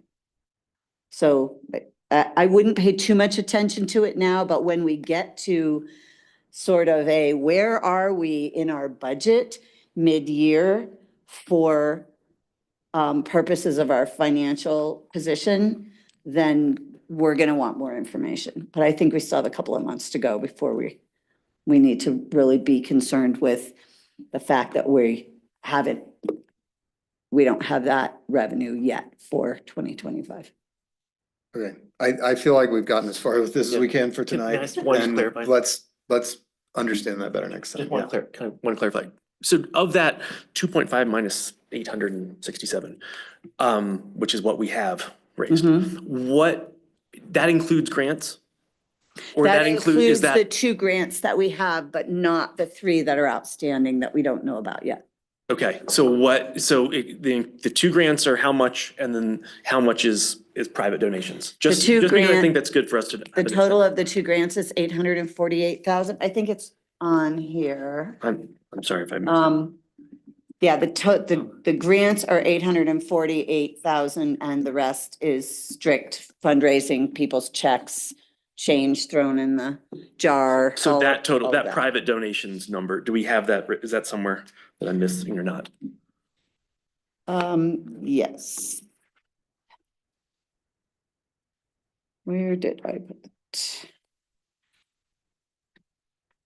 I'll just do the math right now.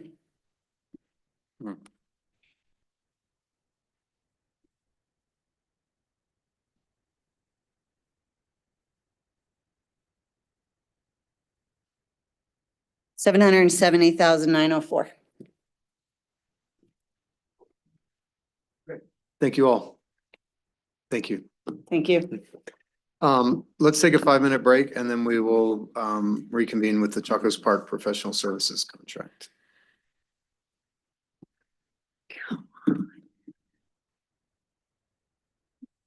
Something happened and now I can't get back into it. I know. Let's bring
Yes, this one's yours also. Yes, hi. So, yeah, what's included in your packet is, the, professional services contract that we've written up, that Mark wrote up for us, with Ari Land, who's going to be acting as the project management, manager of this, this next phase of this project. So what we're trying to do with this next phase of this project is to, go from, conceptual design, schematic design, to design documents. So that's where we are with the project. We want to get, we spent 14 months putting together that conceptual plan and master plan, and to move that forward to design documents and construction documents. Nick DeFrank has put together a nice team to get that moving forward. And when we do produce those construction documents, will be kind of shovel ready project, and we'll be looking at some additional granting sources, at that time. So that's what we're really looking forward to this year is getting that project to that level of detail and being able to then look for some additional funding for it. And we'll know a lot more about what it's going to cost us at that time too. Okay. So this is just pretty straightforward. It's just a, the recommendation doesn't have a motion, but I guess the motion, if we were to make one, would be just to approve this contract. Is that right? Yes, yeah, and the $200,000 is in allocated in the budget already, so it's not an additional ask. So, any questions from the board on this? So I'll vote to move this along. I definitely had some concerns about going full steam ahead into Chacos Park, given that we're still have some very serious concerns about budgeting and final costs for the pool project, and a number of concerns that we've priorities that we've established in terms of roundabouts and public safety and that sort of thing. My only question, suggestion would be the extent to which this project, and I know we've talked about it a little bit, and but maybe you can give us an update. But to whatever extent this can be somewhat phased or sequenced, so that we can get some things done here sooner if necessary, or if possible, rather than waiting and being beholden to doing the whole thing and feeling like, well, we've got a grant for 30% of it, but it's only if we approve the other 70%, which I could see happening. And I don't know that we want to. I feel like I would be squeezed at that point as to whether or not that is or isn't appropriate given our other priorities. So I think it's important that we move this along because of those granting options. At the same time, to whatever extent we can phase the project, and that can be, I guess, elucidated in the final documents here. That would be great.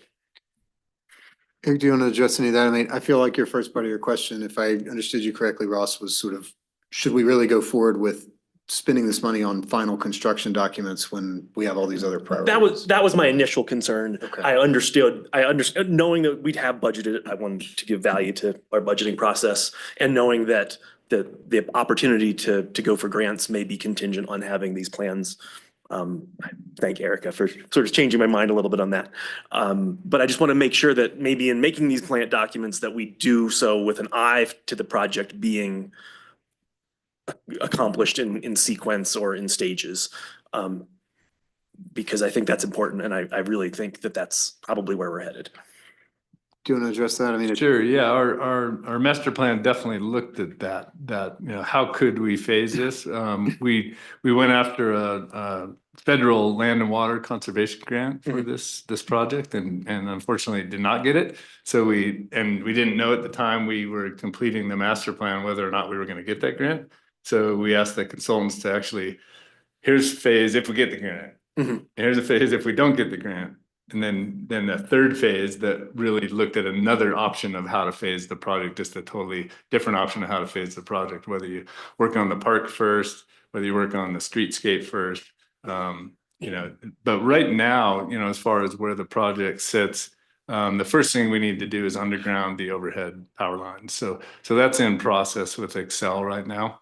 And we have an application in for them to do that. We've had some site visits with them. They're in the process of putting together an RFP, which they put out for and then decide on, they take a little bit and decide on who's going to do that work.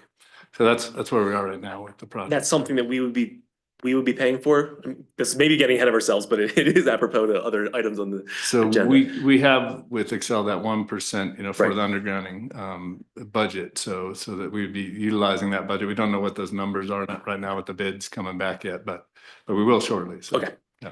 And does that undergrounding does not, I would sort of assume maybe that we're gonna change the street light at the corner of Garfield and Fourth to a solar street light, so we don't have to underground all the way from the alley to that light.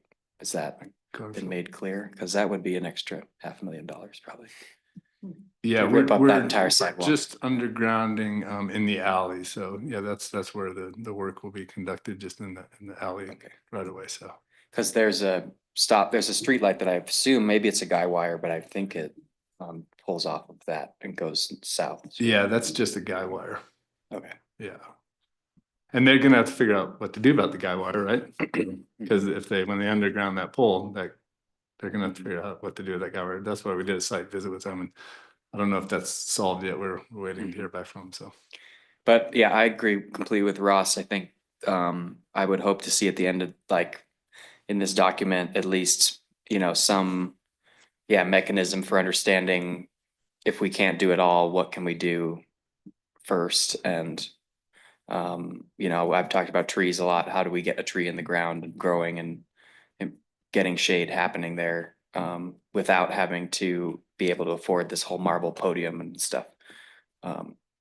So yeah, I think I would be really disappointed if we come to the end of the design process and we've got a super specialized design that in order to take it apart requires more fee to the architect in order for them to simplify it back to something that we can actually afford. So. Okay. Any other questions? A member of the public, Dan, asked if he could make a public comment on this. It's not a public hearing, but I said I would allow it. So, Dan?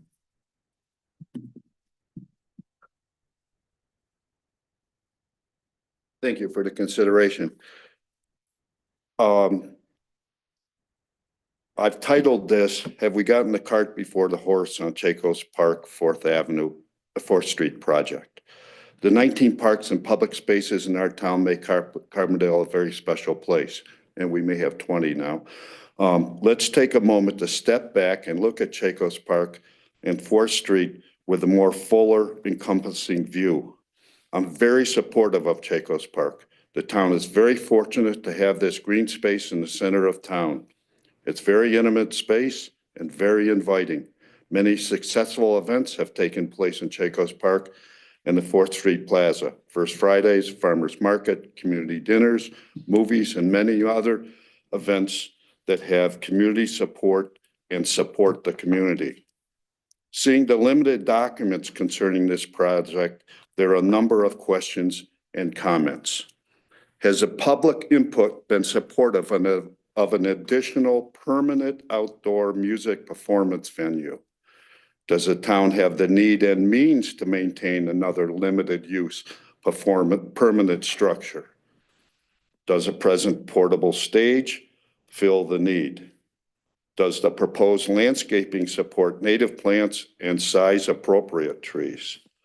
Why is the 50% design presentation only to the board, the BOT, the Parks and Recreation Commission, as stated in the March 20th, 25 letter from RE Land? Will this project become a top-down schematic master plan effort that could have a problem changing direction and accepting comments from the public, boards, commissions, and other interested parties? Why not start with a zero design and include the general public, all the town's boards, commissions, environmental board, Historic Preservation Board, Latino Advisory Board, Parks, Pedestrian and Trails, Tree Board, Public Arts Commission, Chamber of Commerce, surrounding businesses, neighbors, Carbondale Arts, Farmers Market, Town Arborist, Public Works, Police Department, including many people in town advisory boards, town commissions, and other interested groups in the actual participation in the conceptual design of this project can only make Chacos Park and 4th Street a better and valuable community resource. Inclusivity of all these people interested in our town parks is invaluable. Thanks. Thank you for letting me speak. I'll just comment and maybe ask Eric to elaborate just a little bit, just so people are reminded that we had a really robust public input process on this. The little phone booth, the red British looking phone booth that's out there was actually part of that. And it started, I remember it was at the December 1st Friday, not this past one, but the one before.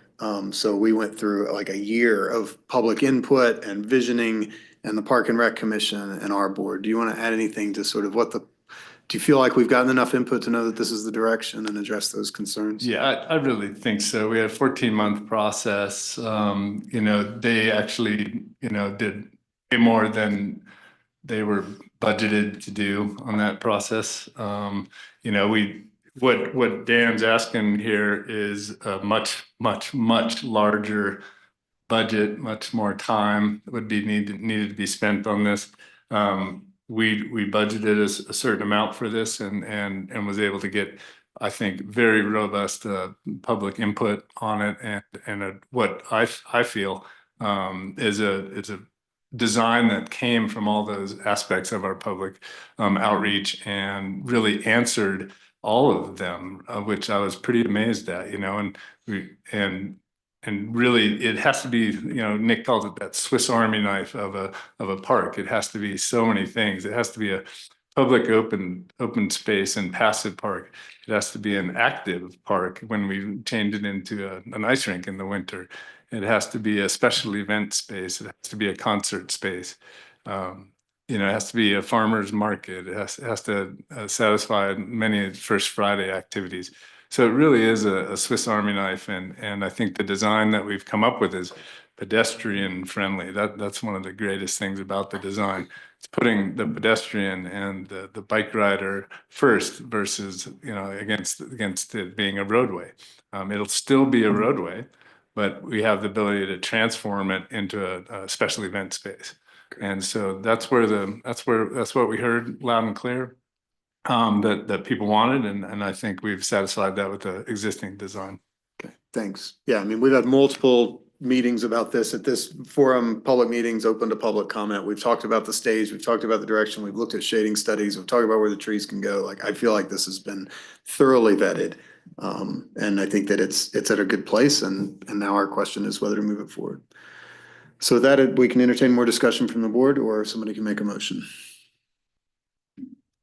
Oh, I guess my only maybe addition to that would just be maybe as part of this process, there is some, I mean, I assume it's already as a matter of course is like consultation with the arborist about the trees specifically. Sure. Yeah, and that's the detail we're going to get into those design documents and the construction documents. Yeah, we'll definitely be getting into that level of detail. We just have conceptual right now. So. I would move to approve the professional services phase 2 with RE Land. I'll second. Motion by Erica, second by Jess. All in favor, say aye. Aye. Motion passes. Thanks, everybody, and thanks, Dan, for your comment. Thanks, Eric, for getting us to that point. You're carrying a lot right now. But what a legacy to look back on one day. Okay, moving right along then, Highway 133 Restaurant Development Improvement Agreement, or amendment to undergrounding electric lines. Looks like the whole team's here. Jared's here. Kevin's here. Kevin's out of here. Okay. Kevin's not here. Welcome back, everybody. Not at all. Nice to see you again. Yeah. Chester, I think you welcomed a child into your family since we last saw you. Congratulations. Thank you, I appreciate that. Thank you, appreciate that. And it's been exciting for us, I think, who've all seen that little dilapidated strip mall sit there and get more and more deteriorated over the years to see it moving into its next life. But I understand that we've run into some challenges along the way, so let's hear about them. Jared, I don't know if we're starting with staff or, yeah, Sure. makes sense. I'll try to briefly summarize this. But here, You know, you guys are on a numbers kick tonight, so I'll just throw a few more at you. So back in January, you guys approved an ordinance and DIA for this new commercial building at 522-133. One of those conditions of approval was to underground the overhead electric lines. As we discussed, that kind of extended from roughly the north end of the Rio Grande right of way to the south end of this property. As the project progressed and Excel kind of started working on some preliminary designs, they informed the town and the applicant that this project scope would increase significantly above what was originally guesstimated at. And they kind of stated the project could easily approach the $1 million mark as opposed to the $250,000 that was originally estimated. This was largely due to the project requiring undergrounding of two separate transmission lines, one that travels along 133, one that comes down to the property, goes under 133, and serves a lot of properties on Dolores Way. And so as a result of that information, the applicant and us discussed and they requested some amendments to the original approval. Specifically, they're proposing a contribution of $186,000 towards future undergrounding efforts. And that contribution includes a 10-year sunset clause, at which time any unspent funds would be returned to the applicant. The $186,000 is basically splitting the original project cost estimates 50-50. So that includes both the Excel work and kind of the associated site work, which would include trenching, putting conduit in, backfilling, landscaping, things along those lines. Backfilling, but putting seed across the top to kind of restore the site. Correct. So, you know, as we outlined in the staff memo, we feel that that scope and cost estimate were prepared in good faith and that this additional scope was kind of unforeseen. As such, the UDC does have a clause in it where it only requires undergrounding where feasible, and the applicant's contending that this increased cost is unfeasible. And so in our memo, we prepared essentially 3 options for consideration. Option 1, don't change the original approval. The applicant developer would have to assume any additional costs above that $100,000 cap that the town originally committed to. Option 2 would be consider increasing the contributions of each party to cover the additional costs of Excel's work. So the town could, in theory, contribute $400,000, the applicant $600,000, that hit the $1 million mark, and the applicant would still assume any site work necessary to prep Excel. The third option would be to amend the agreement as requested by the applicant or in some other similar fashion. And so we kind of prepared a couple considerations if the trustees wanted to pursue that option 3. The first being, is the sunset period as proposed by the applicant appropriate? And the second being, is the proposed contribution ratio appropriate, or would some other dollar amount be appropriate? We do want to highlight that the original agreement did have the applicant assuming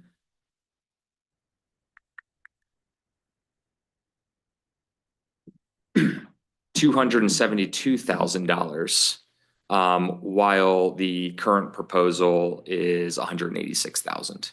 So that's one thing that could be considered. Kind of in the staff memo, we also provided a summary of the Excel 1% fund. So currently we're at $290,000 roughly. That grows by roughly $44,000 annually. And we're permitted to ask for a 3-year advance. So an additional $134,000 roughly. So with the advance, the town could have a 1% fund balance of $424,000, which could cover the town's contributions if you wanted to pursue that $1 million project. But that would also assume that no other undergrounding work was pursued, similar to the one that you guys just discussed, Chacos Park.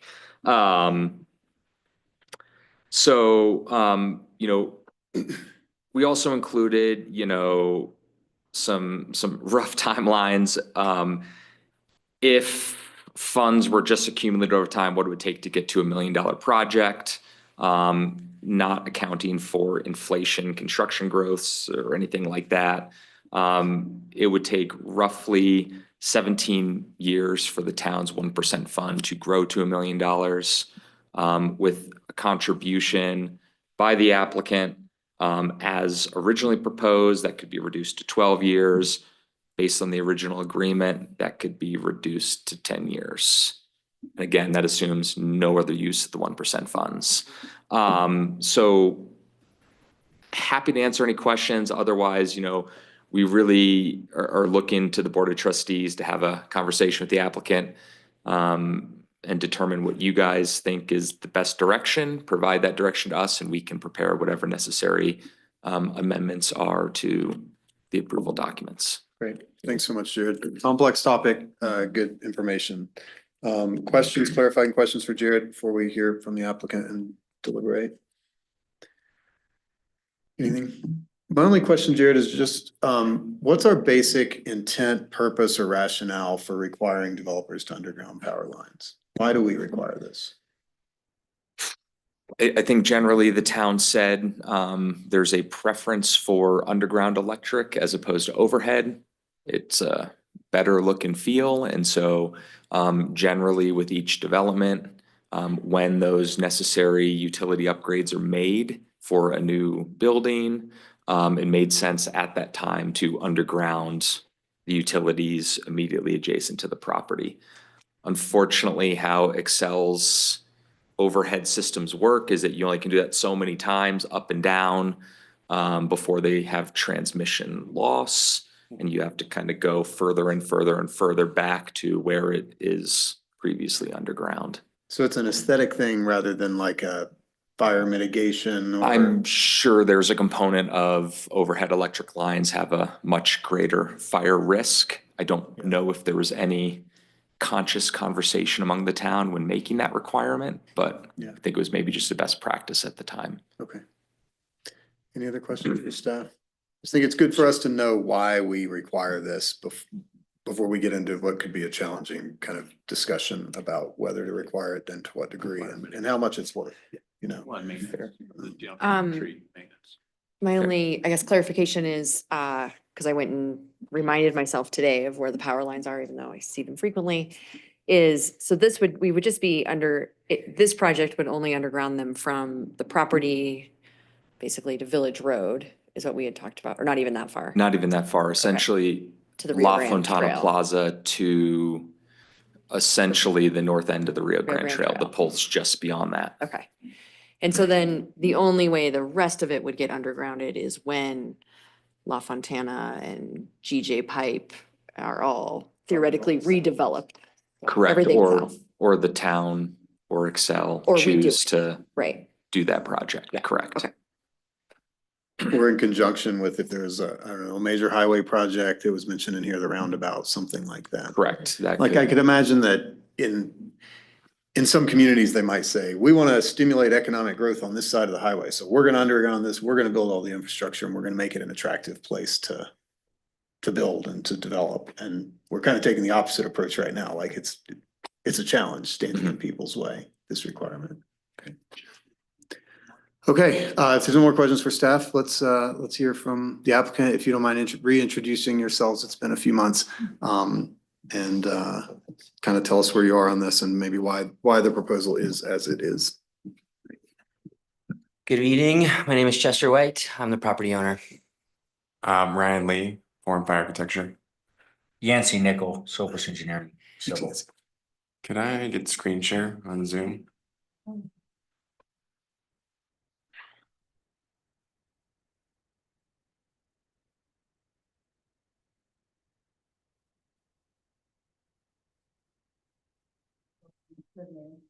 Yes.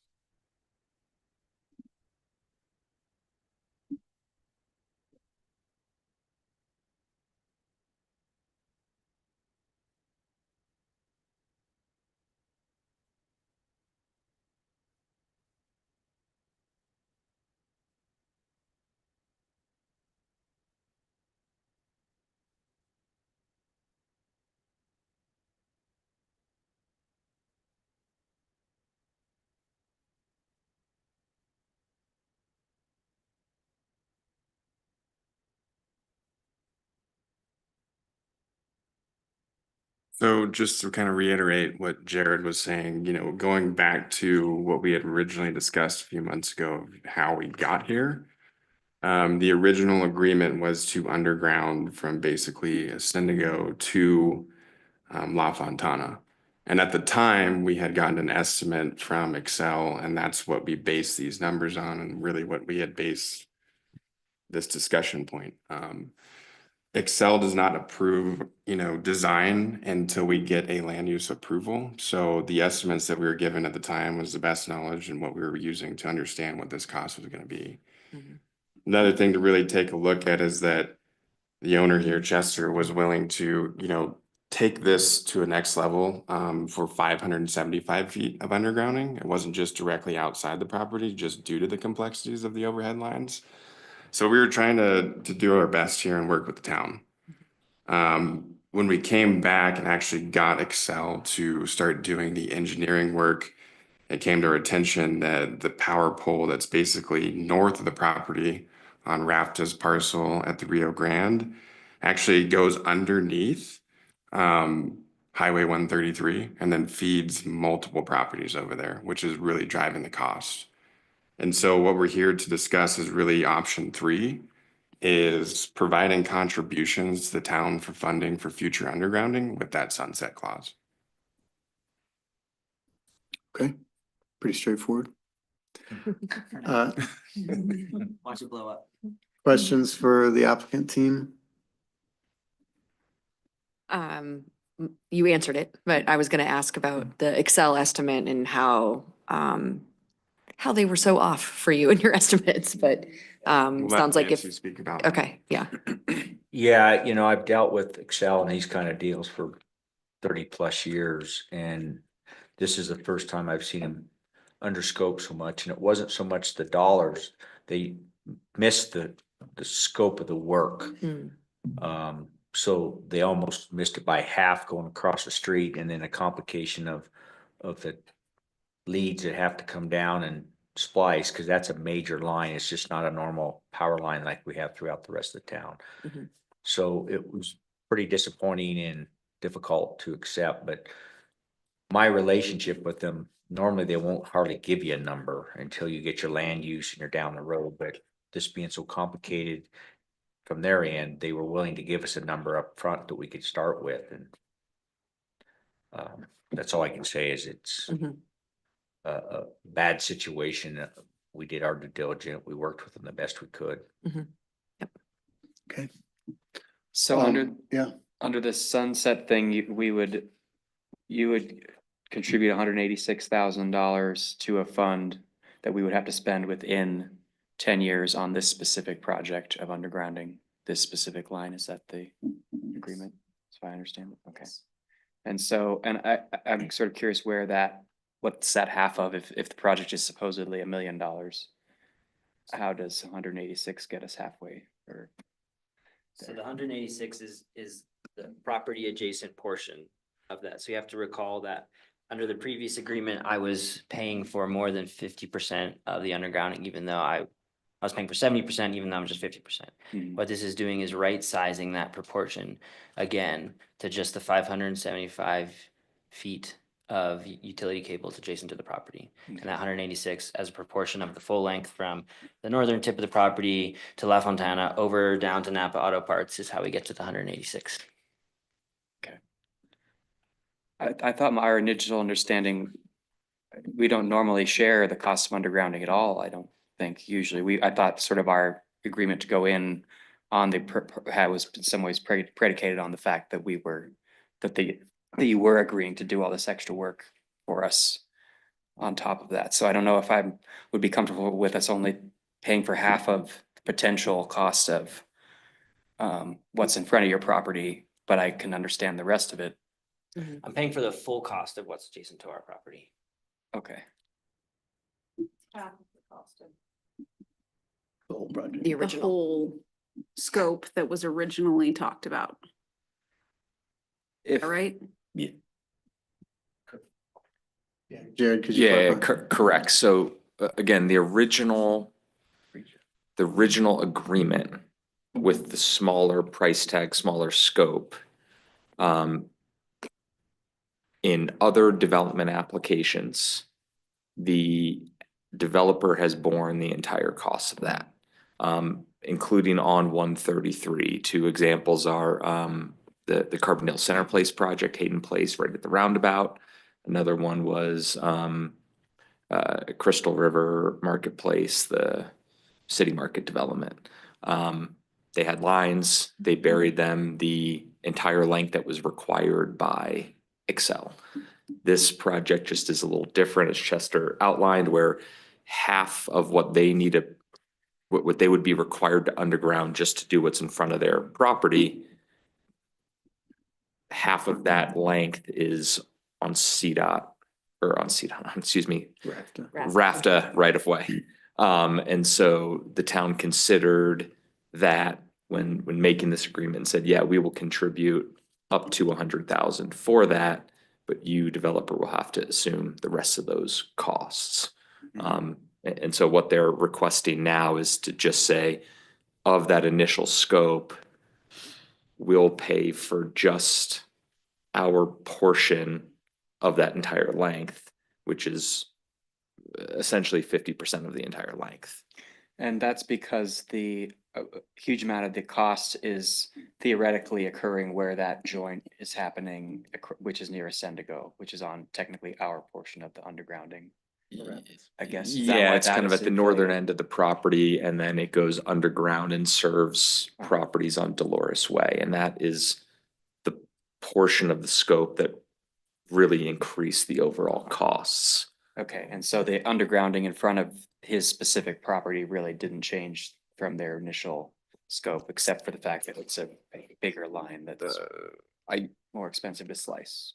I can't answer that. Yancey. And if I may even add to the situation, which makes it worse, is a lot of the cost is for upgrading lines that's already underground, because they're gonna pull from the east side of 133, across 133, all the way down Dolores and over behind the BRT station. And so that's the scope they didn't even have on the radar when they gave us the number, and that's, so you're spending a lot of money on stuff that's already underground, allow the rest of it to go underground. That's not even on our side of the highway. So the underground wasn't built in a way before that allows us to upgrade it essentially now. Yeah. Correct. Yeah, underground seems like a good idea until you gotta do something else with it.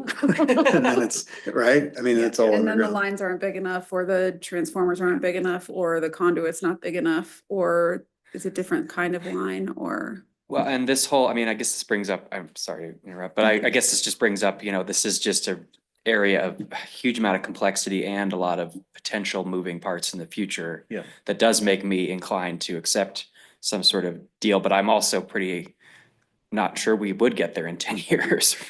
And so I don't know if I like the sunset clause part of it necessarily. I think you might just have to pay into the fund, and I mean, yeah, you might not get your lines underground. I don't know, that would be tricky, but I don't know if our side of the deal would be tricky for us to, because it's gonna be, it sounds like it's gonna be $1 million for us to do it right off the bat. And then theoretically, we're doing this in concert with something with the crossing the highway or the roundabout or whatever the hell's happening traffic wise. What other questions do we have? Or Lauren, did you have something to add? I just had a question, because I was reading your slide. If you contribute to this undergrounding, but just for in front of your property, when we go to do the undergrounding, if nothing else changes, Excel's still gonna require it to be a larger section because they won't allow it to go up and down? Am I understanding that right? Correct. Figured if I didn't, Yeah. wasn't sure I understood it, maybe Yeah. other people might not either. Thank you. Yep. So it took me a while to kind of, I think, sort of figure this out, and it seems to me that ultimately it's parts of this in terms of the finances aren't that challenging. We 372 was the total initial cost. And we came after 2 meetings, we came to, because I think the initial ask from the applicant was 125. The discussion here was we would be more happy with half of that. Then applicant came back and said 100, which isn't half of that, and we said yes. And so before this new information came out, the initial total project cost was 372, and the town had agreed to pay 100,000 of that. So applicant's cost was 272, town was 100. I'm unclear as to how we now are at 180, and please fill me in, but I'm unclear as to how we're now up to 186 and down to 186, respectively, and certainly, the sunset clause in there doesn't sit quite right. What does sit quite right with me is we agree to continue $100,000 donation, even more potentially if you want to do the undergrounding, if somehow there's $1 million or, I mean, if there's, that's understandable. But on the flip side, I think the agreement for the project going forward of 372 seemed reasonable at the time, and still seems reasonable in terms of a commitment to that project whenever it does happen, without a sunset on my as far as I would feel comfortable with.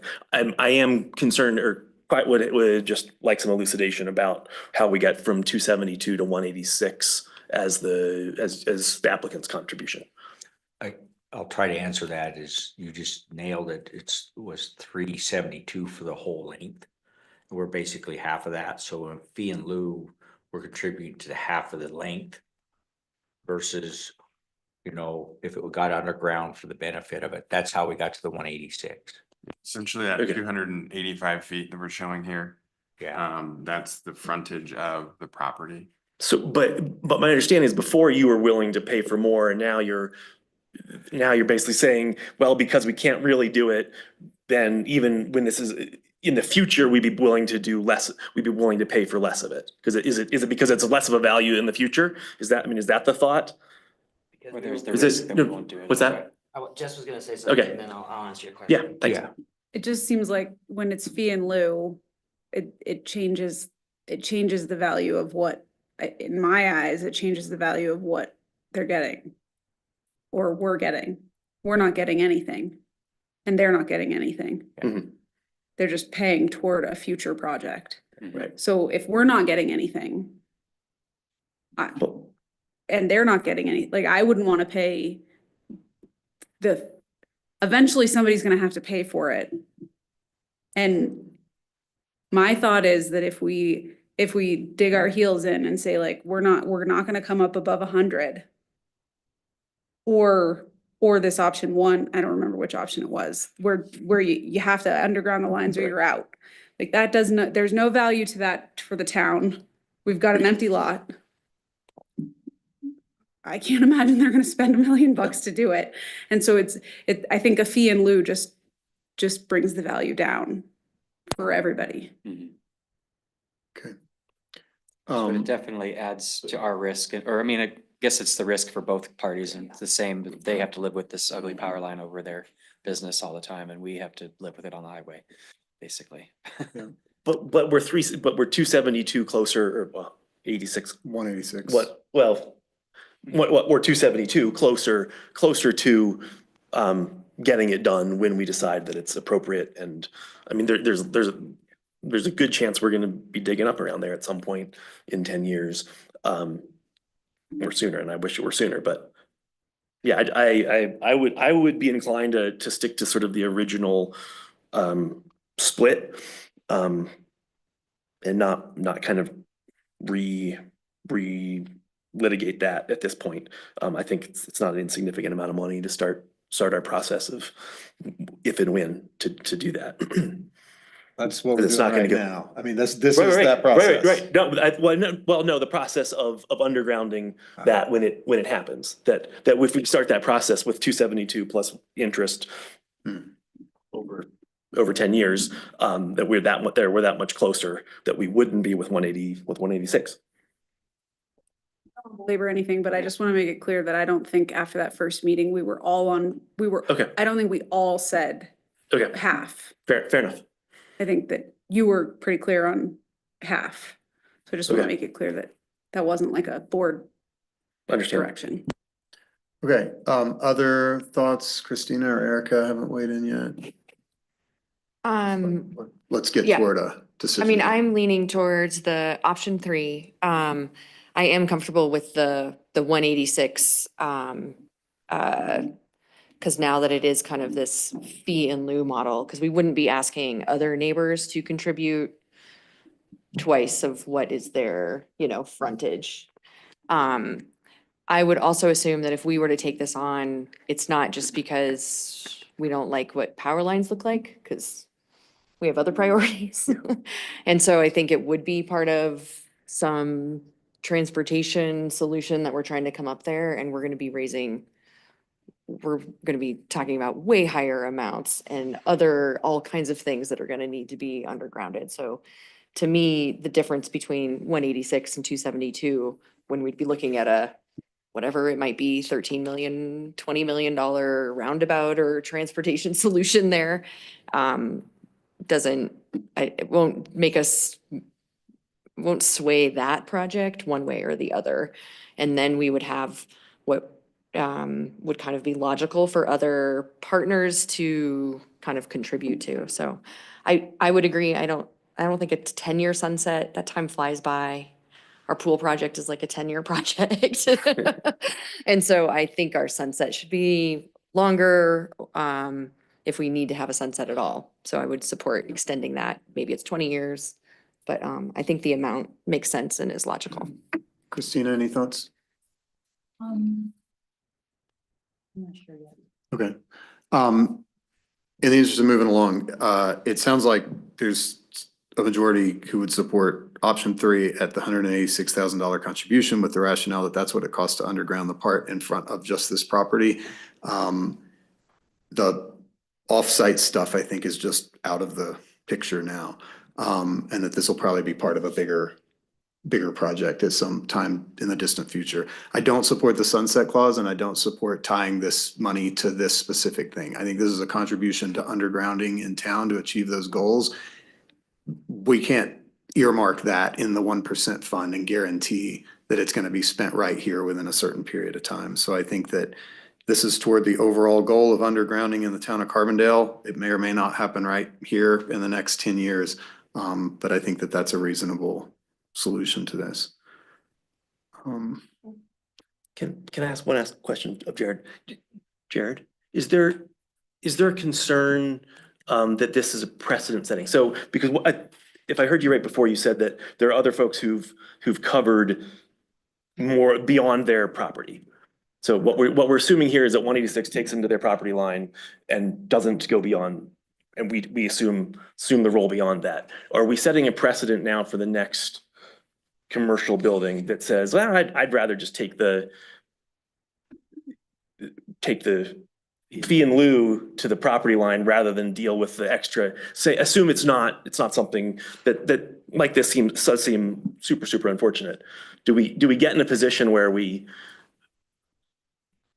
set a precedent, and someone says, well, this is the precedent is we only have to really pay to this line and we'll take the fee. We don't care about that line. It's fee in lieu. And Chair, do you want to respond? I mean, I can't speak to whether there's a legal precedent, but certainly it's a roadmap for other projects to request something. You know, we've approved projects in the past where we've required undergrounding. We've approved projects where we've waived undergrounding. And this would be a project that we've approved that used a kind of fee in lieu model, if you will. And so, you know, I can't speak to whether it's a legal precedent, but certainly it's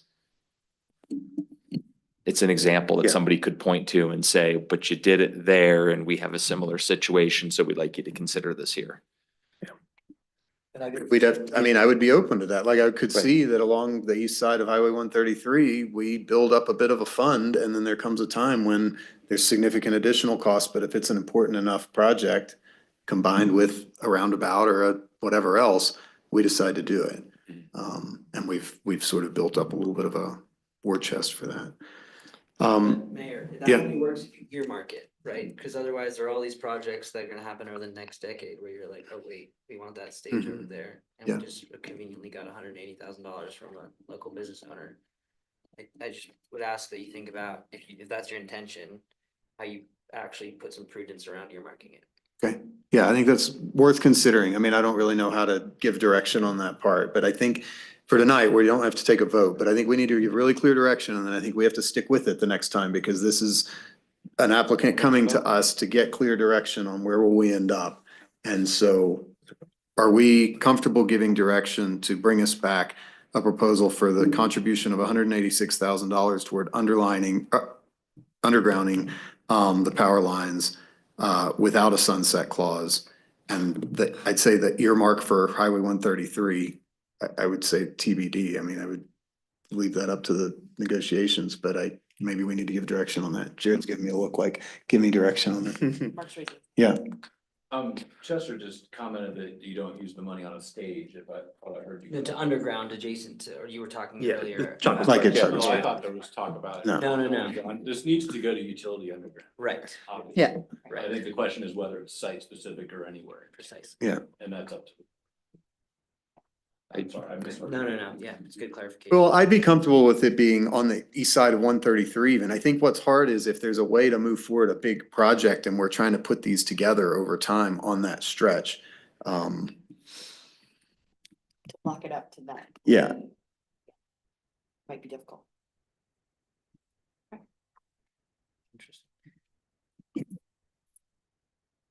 I'd be happy to place a side bet that it goes towards the undergrounding for your roundabout. It might. Yeah. It would make a lot of sense. I think what you're doing is contributing to the goal of undergrounding the power lines, and it could be on this block or it could be a block down along that stretch of highway. Yeah, that's. But if anybody wants to make a different proposal, let's do it. Like, let's get something on the table here. That's just what I'm thinking, but if. Like, Is let's- there a way to, I mean, $186,000 is a lot of money to put into something when you know you're not gonna get the benefit of it. It's also a lot of money. I don't know, I would feel better about, can we earmark our 186,000 to go? We're not to the putting any money. 133? Well, technically we are, right? We're just waiting until a future project happens and then we'll see what the cost is and. And how then much we'll we just, pay. so we're just talking about ours. We're just talking about the developer's contribution to meet this requirement. Yeah. Now know that project will be $1 million minimum.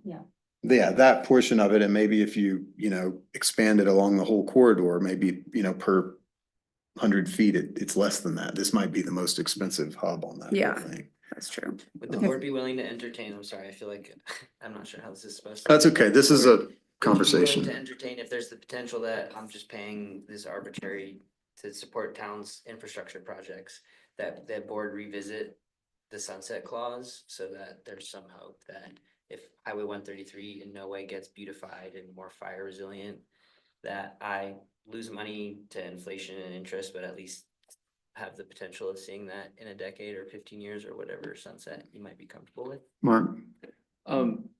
I generally defer the board on the business proposition of a sunset clause, but legally, I would be concerned, the entitlements that go with this project will run with the land.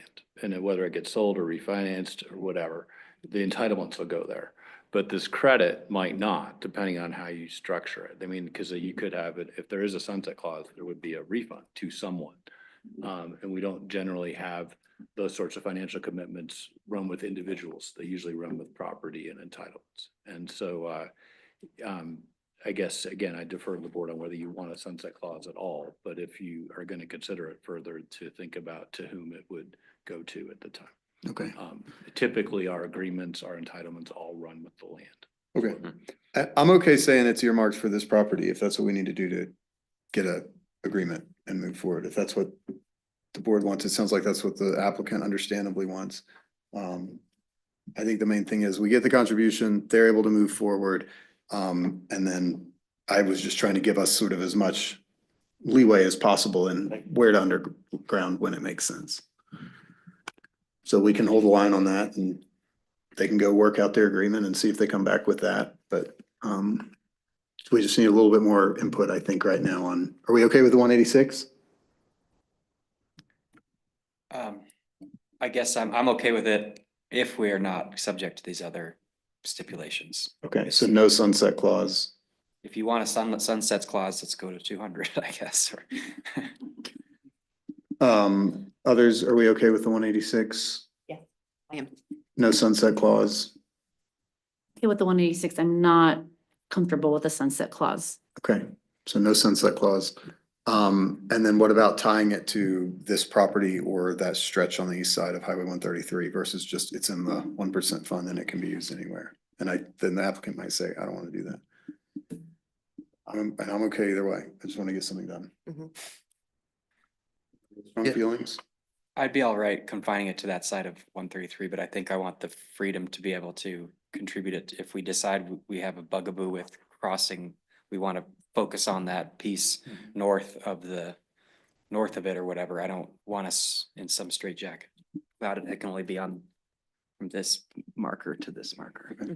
So on the east side of 133, in this stretch, you could specify some general area. For undergrounding specifically? Yeah, I mean, this is definitely for underground. Yeah. And is that, and that's something we wouldn't request of any owner or require of any owner already? Or do we have Typically, we can make them do it. Yeah. We haven't faced a fee in lieu before, it sounds like. Right, but We I'm either saying waived it what or we would waived it. use would be using to cover. Well, it's between two developments or like the Rafta corridor. Nobody's ever gonna Could pay it for be the what we Rafta. had just, previously proposed, right? It's this section. It can only be used for this section. Yeah, sure. Yeah, including that north part, I guess I would, maybe is what I'm most concerned about. Okay, Happy with that. so anywhere along the original stretch of this project. That's fine with me. Okay, do you have clarity, Jared? Yep.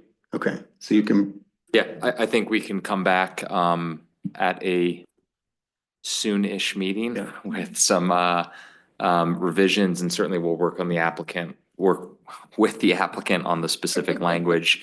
And if there's any questions, we can come back at that time. But yeah, I think we can get something back to you guys that represents this direction. So thank you. So we're all on the same page. It's the 186, no sunset, tied to the original full length of La Fontana for the north end of it. thanks for restating. Instead, will be like some whole new transit center there that will, your property will worth hugely more money, so. All right, thanks I'd rather everybody. go that Thanks way. for Thank you working on very that. much. Appreciate your time. Okay, next to last agenda item, town employee housing discussion. This is Jared as well. I think we might want to make this a general overview tonight and then see what we want to come back and talk about later. But we've never really had this discussion before. We talk about housing a lot, but in my time on the board and all of our time on the board, I don't think we've talked about what are we doing for staff housing? And I think the tour that just happened was good to be able to see some of those. The fact that we're talking about the trailer park, we're raising our awareness, so. Yeah, I don't really have anything planned. I can kind of talk about some highlights within the memo if you guys want, but really we just provided a summary. I think one thing that we did uniquely was recently we asked our existing staff members to give some feedback. And that was the survey that we included. And I thought it was really, informative, the type of responses that we got, where current employees live. I think there's, assumptions that were made prior to doing this survey. And I think it was kind of informative that, we do have a good amount within,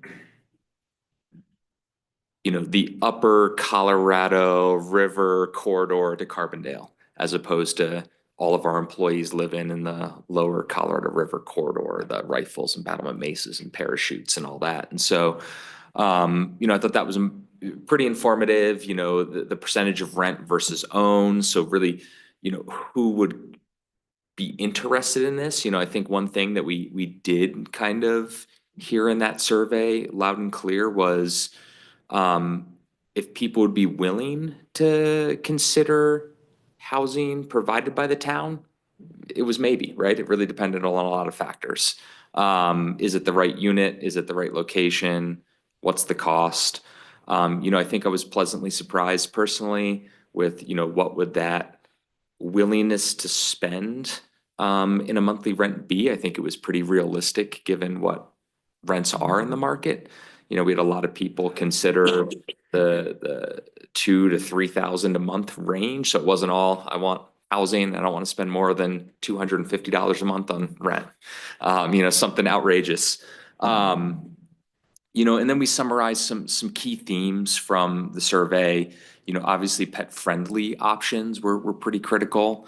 And our current housing is pet-friendly. We just require a deposit in case of damage, but we don't really restrict or prohibit pets in any of our units.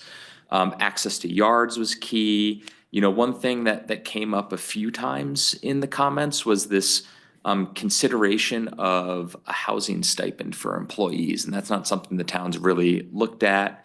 Is there something that could be provided to some or all employees that helps them find free market housing? So worth a consideration. And then, one thing that I think we kind of knew going into it is, our employees have changing conditions as they work here for the town. And so whether that's households grow, shrink, depending on life situations, or incomes change, or, what people need, proximity to, that's ever moving. And so, I don't think we view this as stagnant housing, completely. I think something else we kind of talked about in this memo is really how we currently and historically have managed our properties. And I think Carbondale's kind of taken an approach of wait till it's broken and then fix it, as be a little more proactive. And that kind of has shown up in some of the funding. And so I included some contribution amounts year over year, where we've been trying to do some catch-up maintenance on projects here in the last few years, in hopes of providing better quality housing for our employees. Kind of looking through this, we're not unique. You all know it. You all work or live here. We're not unique in solving this. A lot of other organizations are struggling with employee retention, and have looked at other types of employee housing. And so, we can do a deeper dive into see what other types of organizations, whether municipal or not, do for their employees, if it's something that we need to look into. And we haven't really set any sort of specific goal with how we want to house our employees. However, in the 2025 budget, there was some budget allocation for master leasing units, in hopes of acquiring a few units to house a couple more employees. And so we kind of looked at some strategies. We could kind of continue doing that. We could grow that amount of master leasing. We could look at potentially purchasing units on the free market and being a landlord. We could look at building property like across the street, and having units that we control. So, I think there's a few things, but, really our goal with this was just to kind of provide a high level overview and kind of an overview of what our staff has told us they want. And kind of have some thoughts and guidance and see if there's things we're missing from you all as we kind of move forward with this. I don't know if there's anything I'm missing in this summary, Lauren? No, not really. We've just talked about, how do we increase our available housing supply for our employees? And one of my goals anyway has been to try to do it in several different ways, so all of our eggs aren't in one basket. We're not just depending on building things across the street or buying single family homes around the area.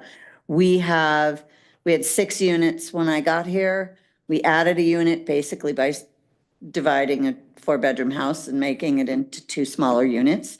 But it does seem that for us to have just slightly more than 10% of our employees be able to be in employee housing is pretty low right now. I don't think that we have the need to do what some of the organizations around us do and have the ability to house 50% of their employees.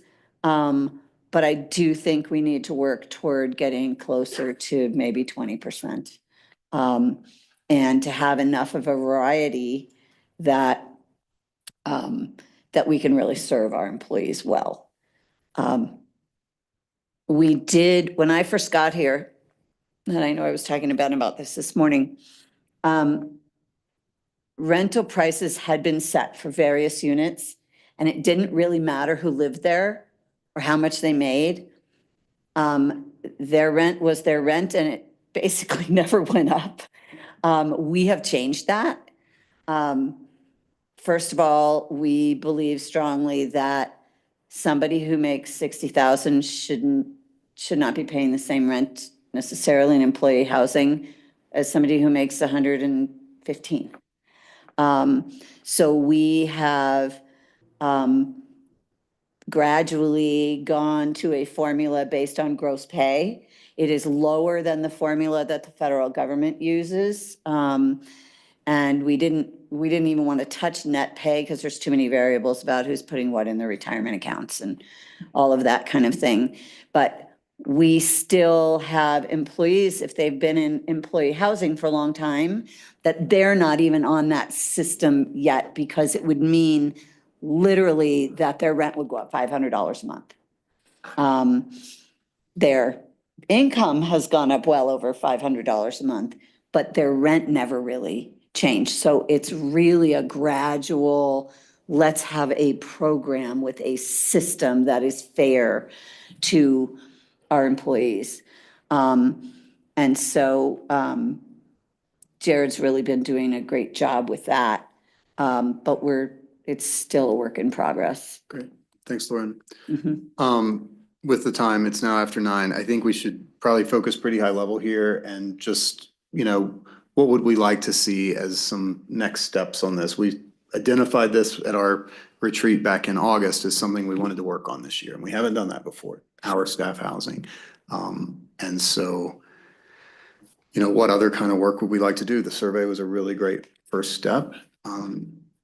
But what either questions arose or what feedback do you have? Maybe we can just kind of hear from everybody briefly, and then we'll probably have a follow-up meeting on this over the next few months. Anybody want to start? Anything that came up for you as you looked at this, and any direction that you'd like to see us head? Just curious, did we haven't heard about that grant that was regarding that little piece of the town center? Did we not get that? That's was just submitted about a month ago. Okay, so we won't. So we haven't heard yet. Okay. Any big picture feedback or thoughts? And if tonight's just an informational night, that's okay too. That's fine. Yeah. Yes to more house. Yeah. And also I think, I'm glad you're acknowledging that we maybe only fix things when they're broken. But I do think if we need to invest a little money in making the units fixing them before they're broken or making them better or anything like that. I'd be willing to see funds go towards that to make sure that we have a good stock of houses or that we're keeping them maintained or whatever. So, Exactly. yeah. And you have been putting money into the housing fund, and expenses of that housing fund include repairs to our employee housing units, which means that for the last couple of years, we may be putting 100,000 in, but it's not staying there. I mean, last year, we spent 40-something thousand on housing repairs that were so overdue. So. And then the rental revenues go into that same account. The rental revenues go into that same account, but it takes a long time for one house to equal $40,000. Yeah. Any other questions or feedback at this But stage? it is kind of mixed in with our other housing. I mean, to me, it's a little bit of two distinct issues of our specific employee housing and then wider community I agree. affordable housing. And I don't know if that's matters to us at this point, really, but at some point it might matter to us. Have those incentives. If we had a lot more units, it would be a little harder not to be able to tell what's what in the account.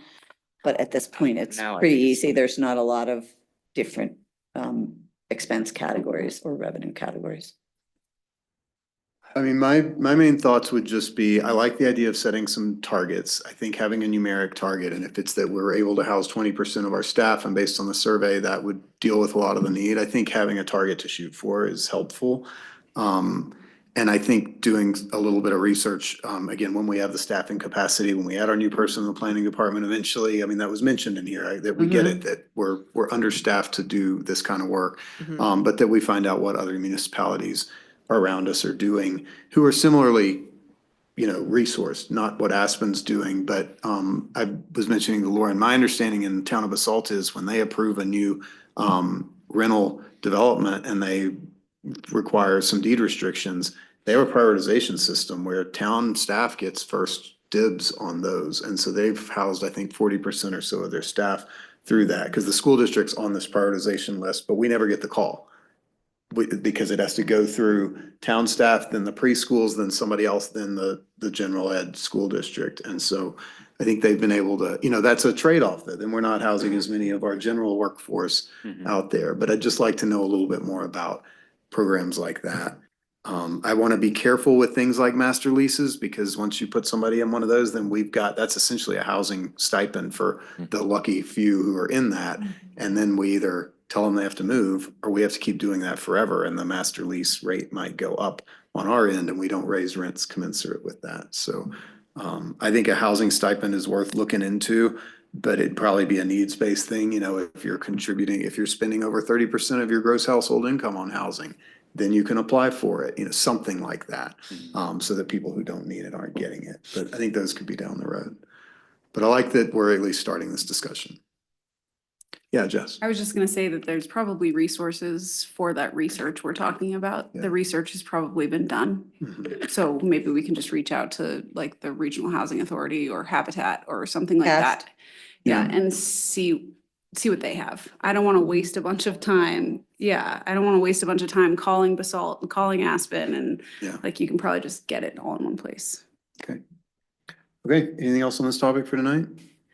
No, just I think for me, the direct line or the most obvious course is trying to keep the town center project, moving, because I agree. That seems to be a pretty straightforward way to getting to building something and hopefully. I also think that it might be a good idea, and it's not something obviously the board has to decide now, but to just commit to trying anyway, it's not a requirement, to add at least one additional housing unit a year of some sort, whether it's a master lease or whether it's a purchase of a property or a build or what have you. Just because otherwise, I mean, even at that, it's going to take probably 8-9 years to get there. There's some value to that, just in momentum and top of mindedness. I think that makes a lot Looking of for sense. opportunities. Thanks, Jared. Thanks Thank for you, staying late guys. with us on that one. Last item is just this item that we added at the beginning of the meeting. Just kind of caution us that, applicants may be watching us if they're interested